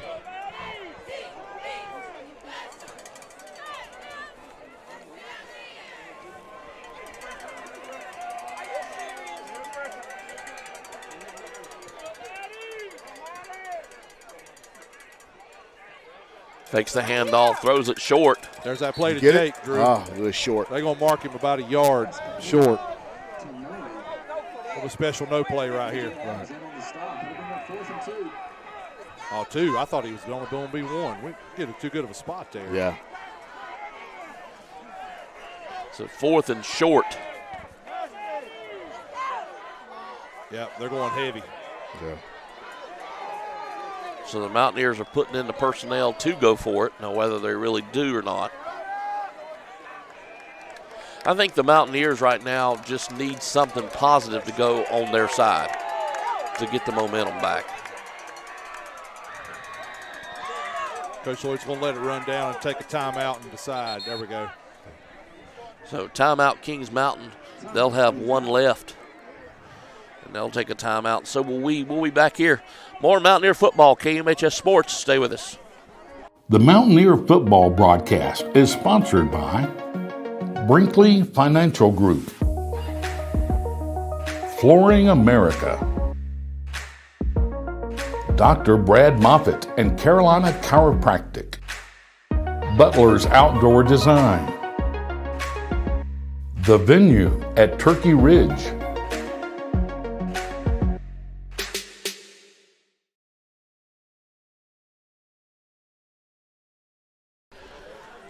Mountaineer football right here. You out?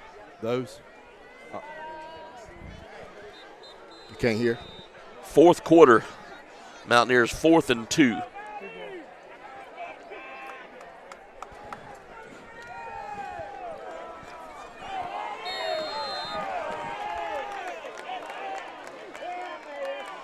Mountaineers will switch sides, trying to draw them off sides. Ball on the ground. It's going to be recovered by Kings Mountain, but we're going to give. Yeah, pull it out too quick. Yeah, we're going to give the ball right back over to Crest. So I was saying that Mountaineers really wanted something positive to happen momentum-wise in their direction, but they gave it right back to Crest.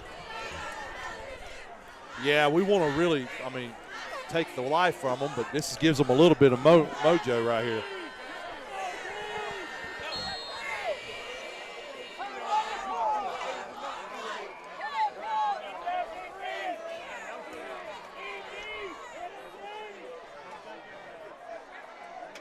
Husky quick to drop back to pass. Holding, thank There you. you go. And there's a flag on the play. Great play. Interception. Is it interception? It's incomplete. He intercepted it. No, he knocked it down. Okay. I thought you had it too, Lamont. I can't Yeah. see That is a hold. That's a big-time hold. Yeah. Incomplete, I believe the holding call against the Chargers.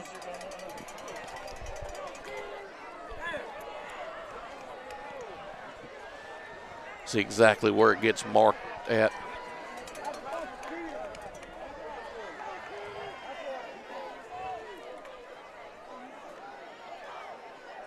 So that'll be about 31 yards.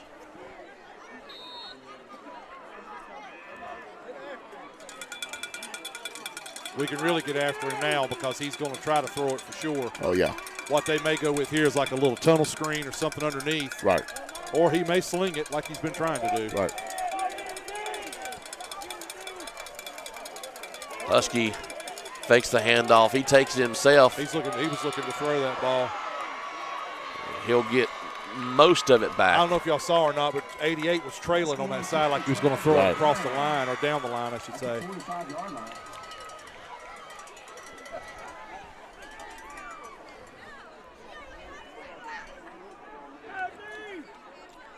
So 2nd and 12. Crest kind of dug themselves out of that hole.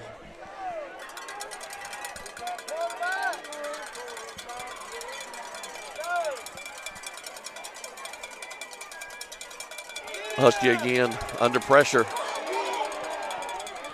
Right over the middle. Nobody could have made that catch. No. Incomplete. No.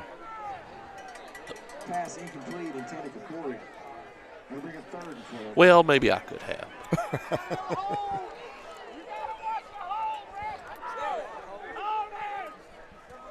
Jeff, you back with us? I think you say, was it his earpiece? Yes, sir. Okay, he's back. I had some technical issues. All right, good. So Crest kind of talks it over a little bit here, 3rd and long. Maybe my ear pack needed some caffeine because, you know, America runs on Dunkin'. And they draw us off sides. That'll give them 5. Yeah, again, Jock Curry, that's about 2 times he's jumped offside. Just watch the ball. Just watch the ball. Just discipline. That's all right. Now it makes this play a little bit more manageable for him.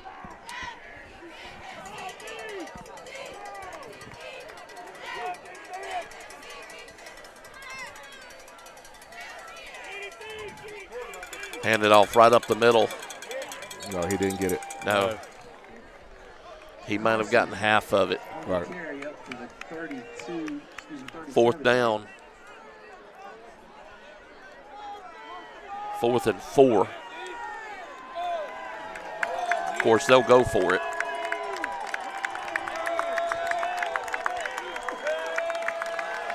And a good stop is what the Mountaineers would need to take a little bit of that momentum back. And watch him do a quick, maybe a draw or. I think so. Yeah. He's going to have the option to run this, I believe. Oh, he's rolling out deep. Number 2, he scrambles. He could get into the end zone, and he does. No flags on the play.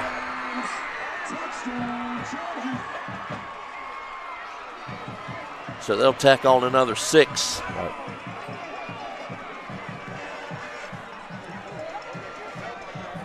Well, if I counted correctly, we had about 3 missed tackles on that play. Yeah, we were there. We was there. And that's what we've talked about, you know, really in the pregame in the early part. They have big playability. Right. And they showed it right there.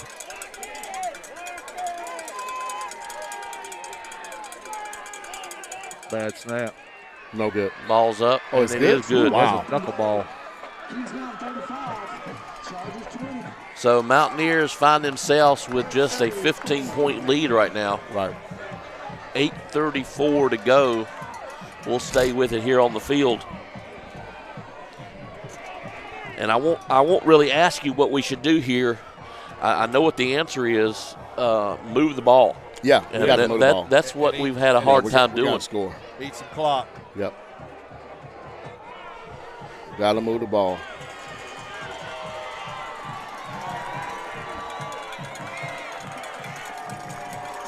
And Drew, to your point, if we can sustain a drive like that, even if we could just eat half of it right here. Right. I mean, we'll be in better shape. I mean, but they have big playability, so we don't want to give them any more life.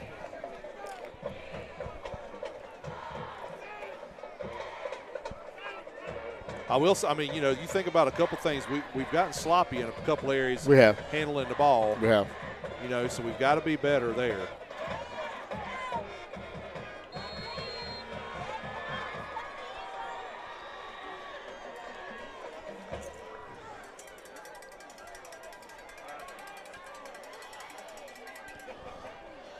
Ball kicked off deep. Mountaineers will return it. Looking for a hole. That's a great return by Great Caleb. return. We're going to keep the ball on this hash right here and eat this clock. 1st and 10, Kings Mountain. 37-yard line, 1st and 10, Kings Mountain.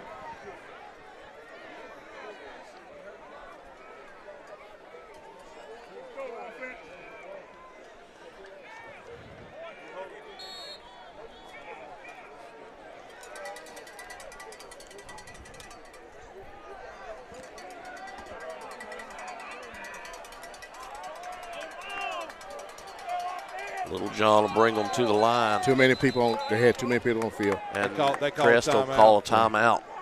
No, it's a flag. Oh, is it? Yeah, he threw a flag before the timeout. Oh, he's going to pick it up. Give it to him, yeah. Timeout, Chargers. So they'll have 2 remaining. We'll have 1.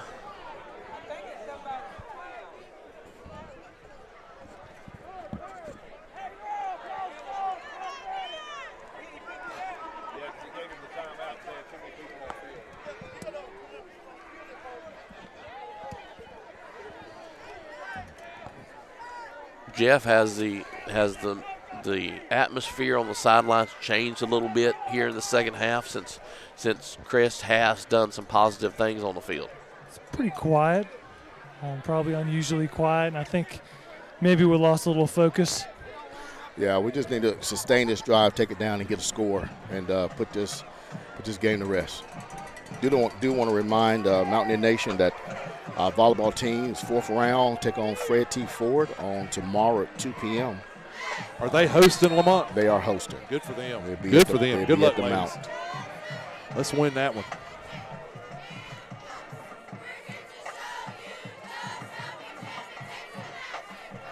Hand it off left side. That's Jeffries. Misses 1, 2, 3 tackles. Keep going. Some Fred Astaire moves there. Is that too old of a reference? Nope. Okay. Play 2nd and 9.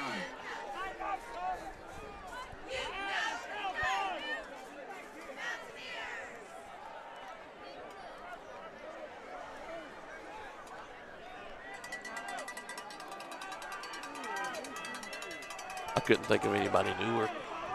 I think you did fine. Little John drops back, looked for a receiver. Oh, almost caught and almost picked off. Yeah. Pass incomplete, 3rd and 9. I think it came out of Quay's hands. Yeah, and it was still out in front of him just a little bit, but that's okay. I mean, he got his hands on it. Right. So brings up a quick 3rd down for Kings Mountain.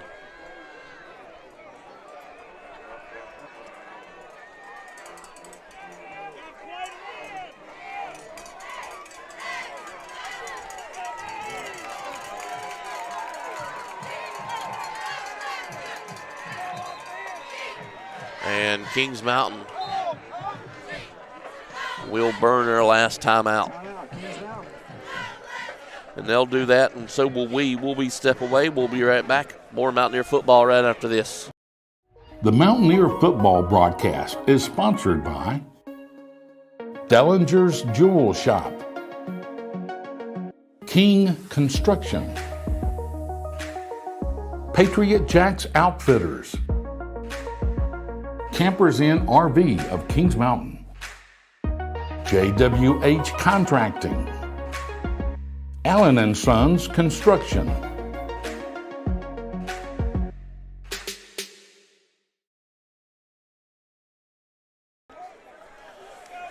Back here, Mountaineers trying to pull up a big 3rd and 9 on their side of the field.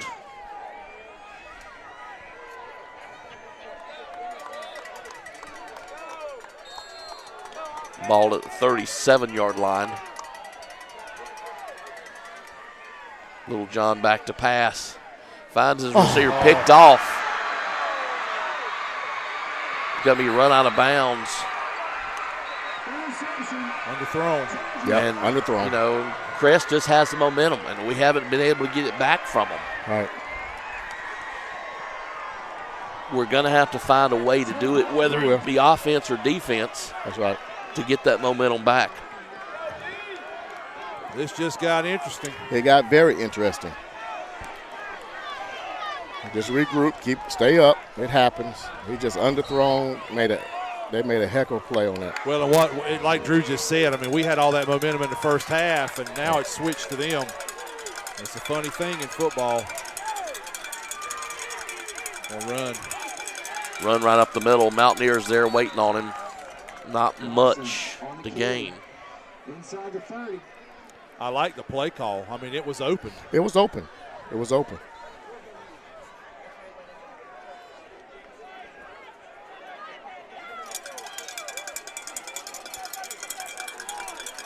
Second and 7. Husky once again back to throw under pressure. Just throws the ball up and is incomplete. That was a Had great a very play. good chance of coming down with it. He just did not. Yeah, Robert he's throwing it up to that number 88. He's tall. Robert made a great play right there. Right.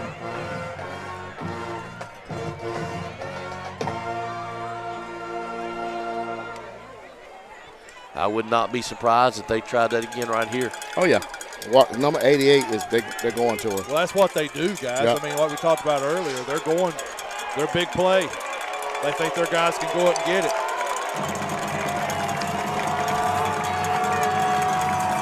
Husky rolls out to his right. That's a hold. They got him. Mountaineers bring him down. Hold or no hold, he gets sacked in the backfield. You get him, Curtis.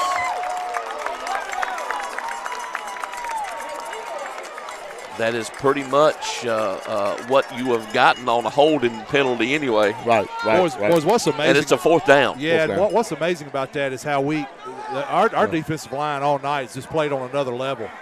It's like they just kick in another gear. Right. We gotta watch for a fake here. We do, and that's Willie Green right there. We gotta watch him. He's been their up back all night, but they got nothing to lose here. We're punting. I'm surprised. I am too. Peter, get away. And they'll let it roll dead. It'll pin Kings Mountain deep. But the good thing, that turnover did not hurt us. Well, every turnover we've had, they've scored on. That's right. And Drew or Lamont, I can't remember which one of you said it. I'm sorry. You talked about one of the sides needed to make a bigger play. Right. Defense made the big plays right there when we needed them. That was huge. I'll tell you. I mean, in the game, you have the highs and you have the lows. Yeah. And now just see how does offense respond. We always have responded to adversity. Let's see how we respond. Well, honestly, right now, I'll just take a first down. I would too. Most definitely. Jeff, from our vantage point, I can't really see. Is it right around the 10-yard line? 10 and a half. Hand the ball right up the middle. Crest has done a lot better blocking our run scheme. Oh, yeah. In the second half. Yeah. Well, I'll be honest, though, most of the half we've just run. Right. We went one-dimensional to try to, I think, eat the clock. Yep. And that drive, the one drive that we came down when we were coming down in the third quarter, we had a lot of clock, and the run was working. And we turned the ball over.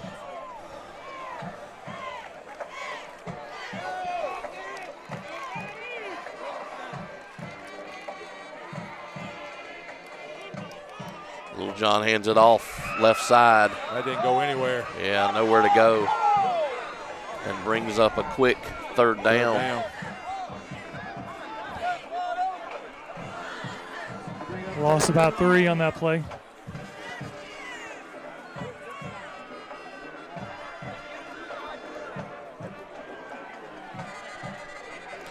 Third and long from the shadow of our own end zone. Lamont rolls out to throw. It is connected. He's still on his feet. That's the way you respond. First and 10, Mountaineers. How about that ball right there? Good job. Right on the money. That's the way you respond. It's a game of inches. That's the way you respond. It is, Jeff. That was a big play. That was huge because he throwed that ball exactly where it needed to be. Right. Throwed. I said throwed. My gosh. Oh, my That's gosh. a history teacher for you. That's okay. He did go to Crest. He did go to Crest. Education. Yeah. I'm so sorry. That's all right. The people that are watching's ears just melted off. Through. There you go. My gosh almighty. I'm so sorry. Little John hands it off left side. Some running room he's got. He may get 5 out of it. Right.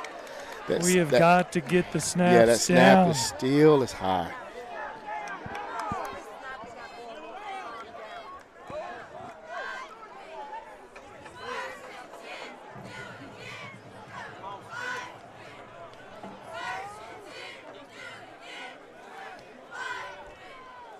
Second down. 5. Let's watch this back, Judge. Here we go. 5, 4, 3, 2, 1. No, he puts it up to 10. I'm sorry. You were right. Woo! And the ball right up the middle. Plenty of running room. There you go, Teddy. Teddy Jeffries with a 15-yard carry. First and 10 Mountaineers. And Kings Mountain finally with some momentum on the move. Guys, I mean, we may talk about this later. I'm genuinely shocked that Crest punted in that situation. I was too. I know it was 4th down and forever, but still. I have a feeling that Coach Sosby will be maybe regretting that later. Right. Especially when you had the momentum. But our play on 3rd down to sack him was huge. Little John hands it off. Jeffries with some running room. Still able to keep the clock running, pick up good yardage. That first cut was special. He's good at that. He's got great vision.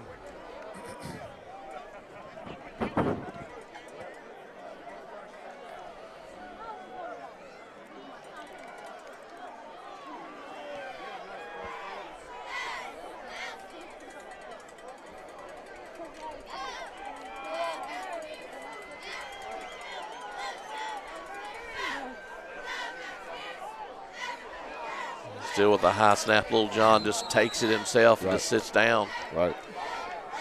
Kind of busted the play up. Right. And that keeps the clock running. Right. That's a smart play. Right.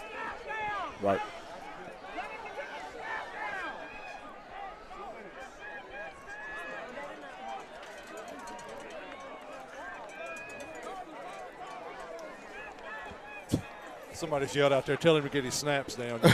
like that young man's trying to do that on purpose. Exactly. He's a kid. Leave him alone. Exactly.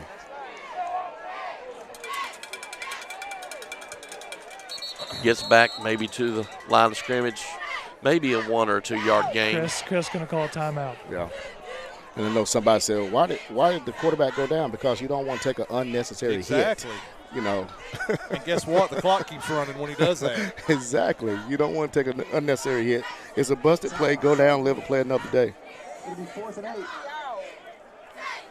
So 4th and 8, Crest uses a timeout. They'll have 1 left. And 1 minute, 28 seconds. Down by 2 scores. You know, no matter what happens here, Exactly. just playing devil's advocate, Crest has to get the ball back if they want to have any. Yeah. Whether we punt to them or whether they stop us on 4th down, they got to get the ball back. They've got no other choice. How many timeouts do they have left, Drew? They have 1. Okay, so I think. And we have none. We're going to punt this ball. Yeah.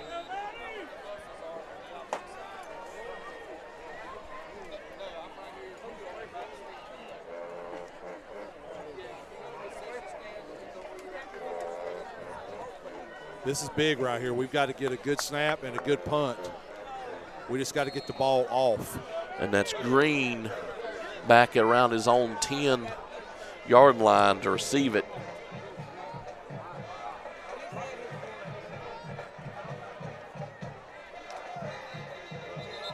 Quick whistles.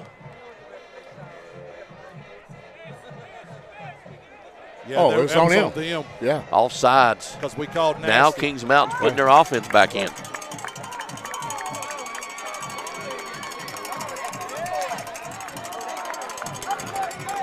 So 4th and 3 is different from 4th and 8. Right.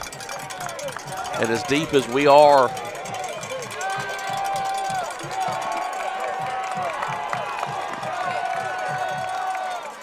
so pitch to the right side. He's got enough room. He's still going. Teddy Jeffries all the way down to around the 10. I didn't like the way he went down. Guys, that's. He's hurt. I hate to say that's his left knee. Yeah. He planted awkward. Yeah. He's hurt. Oh, no. I saw AJ signaling fast. Yeah. Oh, man. So they'll tend to him. Right. We'll step away. More Mountaineer football right after this. Stay with us. The Mountaineer football broadcast is sponsored by Brinkley Financial Group, Flooring America, Dr. Brad Moffitt and Carolina Chiropractic, Butler's Outdoor Design, The Venue at Turkey Ridge,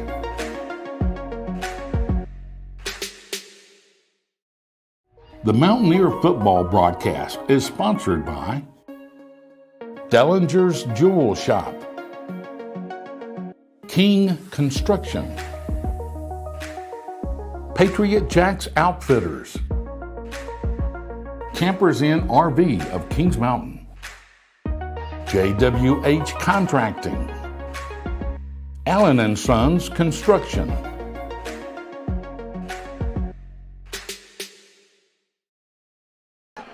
Back here to wrap up this game. Teddy Jeffries got up on his own power, guys, and walks off the field. He's good. He's good. So we don't know the complete condition of him. He might be more upset that he didn't get the touchdown. I mean, did you? If he's okay, I can mention it. Did you see the young man he ran over? Yes, I did. I saw the stiff arm that he put out there too.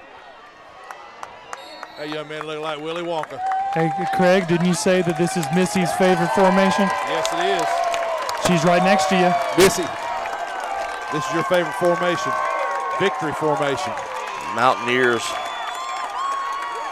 I'm going to tell you something. It's always a good day when you win at Sid Bryson Stadium. Yes, sir. But they didn't make it easy on us. No, they didn't. And we didn't make it easy on ourselves either.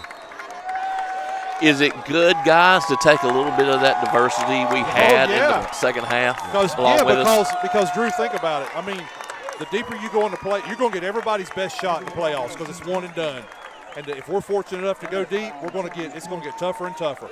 We're going to see teams like that the farther we go. Exactly.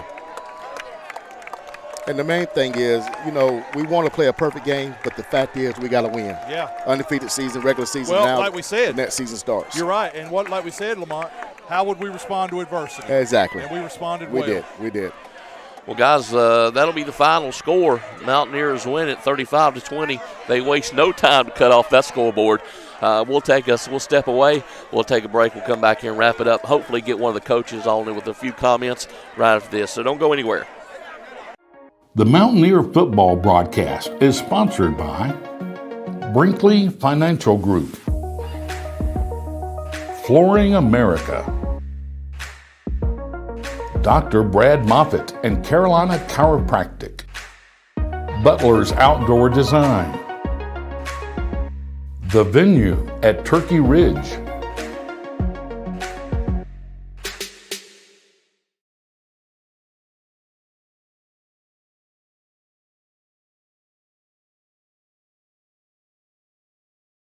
The Mountaineer football broadcast is sponsored by Dellinger's Jewel Shop,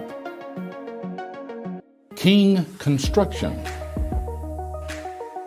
Patriot Jacks Outfitters, Campers Inn RV of Kings Mountain, JWH Contracting, Allen & Sons Construction.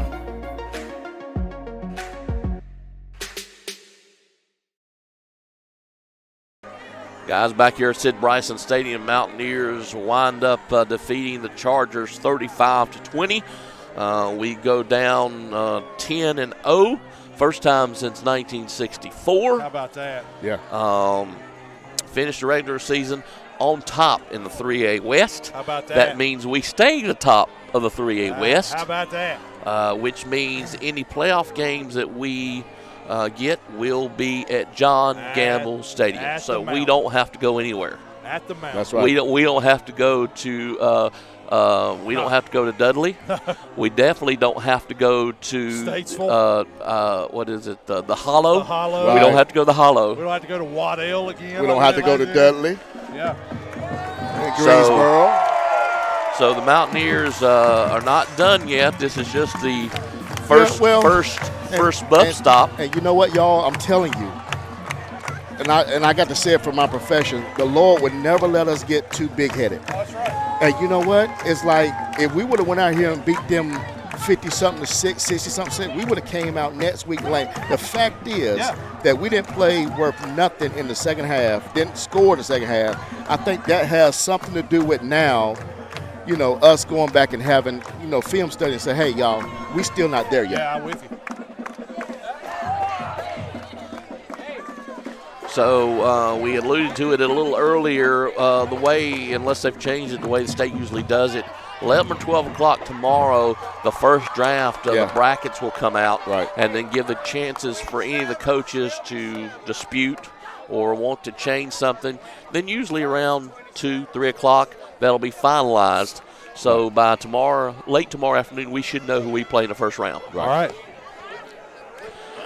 If we've got some scores. Got some time, any scores? Yeah, we got in the fourth quarter, East Lincoln 28-7 over North Lincoln. How about this? West Lincoln and Cherryville tied up. West Lincoln and Lincoln, good gravy, tied up in the fourth at 34. Burns 27-7 over Shelby in the fourth quarter. What was the Burns Shelby? 27-7. Wow. Bessemer City 21, Cherryville 10. Forest View 14, Stuart Kramer 21. Ashbrook is up 21-12 over Hunter Huss. So those are some updates. The team is meeting down in the south end zone. Once they do, we'll see if Jeff can get a word or two with one of the head coach or maybe one of the coordinators before we wrap up here, guys.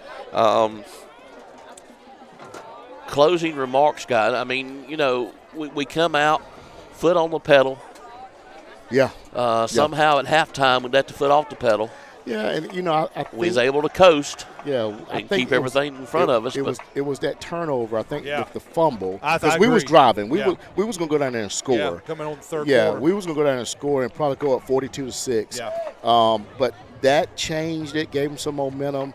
But again, I just think that it's not time to get big-headed. You know, we start the second season now. Yeah. It's 0-0. And if we just need to go 6-0 now. I agree, and you know, all of us sitting here knows that most likely, we're going to have to go through either Crest or South Point. Oh yeah. In the playoffs, we're going to see one of them again. Again, right. And they are going to really feel like they've got the momentum against us. So right. We got to be, or not the momentum against us. I'm saying they're going to feel pretty good about it.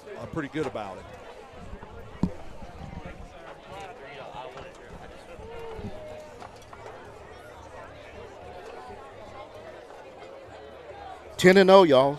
It's the first time since 1964, correct? That is. Coach Baker's team.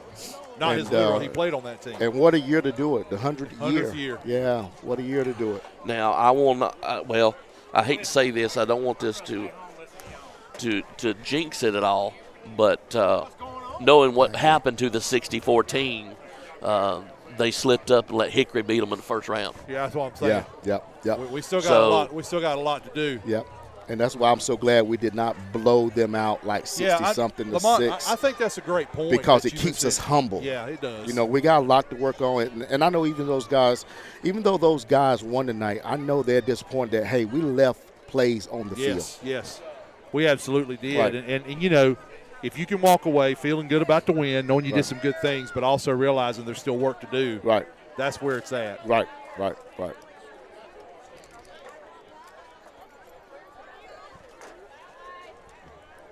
Drew, do you know, just for the fans, I mean, would there be – I mean, since they'll probably know by Monday – I mean, obviously we'll know by Monday. Saturday we'll know who we're playing.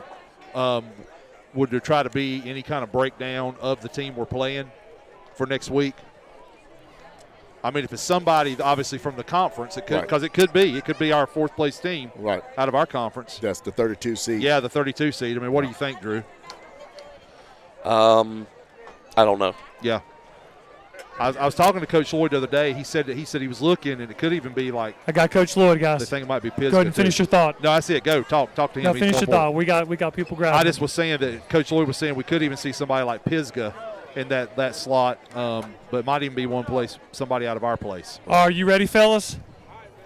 We're ready. Coach Lloyd, how good does it feel to get a little bath at the end of the game? Oh, it feels great, but I mean, the whole team deserves one. I mean, it sure wasn't anything that I did per se, but it was a total team effort. Great job by all the players, all the coaches. I mean, they just worked hard, they prepared hard, and we played hard tonight. A couple of errant snaps kept them in the game in the second half, but other than that, I thought we played really well. Coach, if my math is correct, 58 years since the last time the Mountaineers. How good does that make you feel? Yeah, that's pretty special. You know, we got a really good group right here, and that's pretty incredible. And I'm really proud of the guys that came to play tonight. We'll go 10-0. Just it's special. Well, congratulations on conference championship and the 1 seed in the West. Sounds good. Appreciate you. Okay. You know, we failed to mention that, and Aldous Kings Mountain is outright Big South Conference champions. Outright, all by themselves. Yep. I mean, no tied, share. No. So we'll fellas, wrap up. Hold on. Okay. Just listen. As Coach Lloyd said, the state championship runs through Kings Mountain now. That's right. There's no place like home. No place like home. Amen. That's right. Well, guys, we'll wrap it up. Mountaineers leave here 35-20, 10-0. First round of the playoffs will be next week at John Gamble Stadium. So no matter who we draw between now and then, make sure you have plans to come out. And don't forget about the girls' volleyball tomorrow, 2 o'clock, our gymnasium. They got to come to our dance, Fred T. Ford, and show your Mountaineer spirit and go out there and support those girls. Right, most definitely.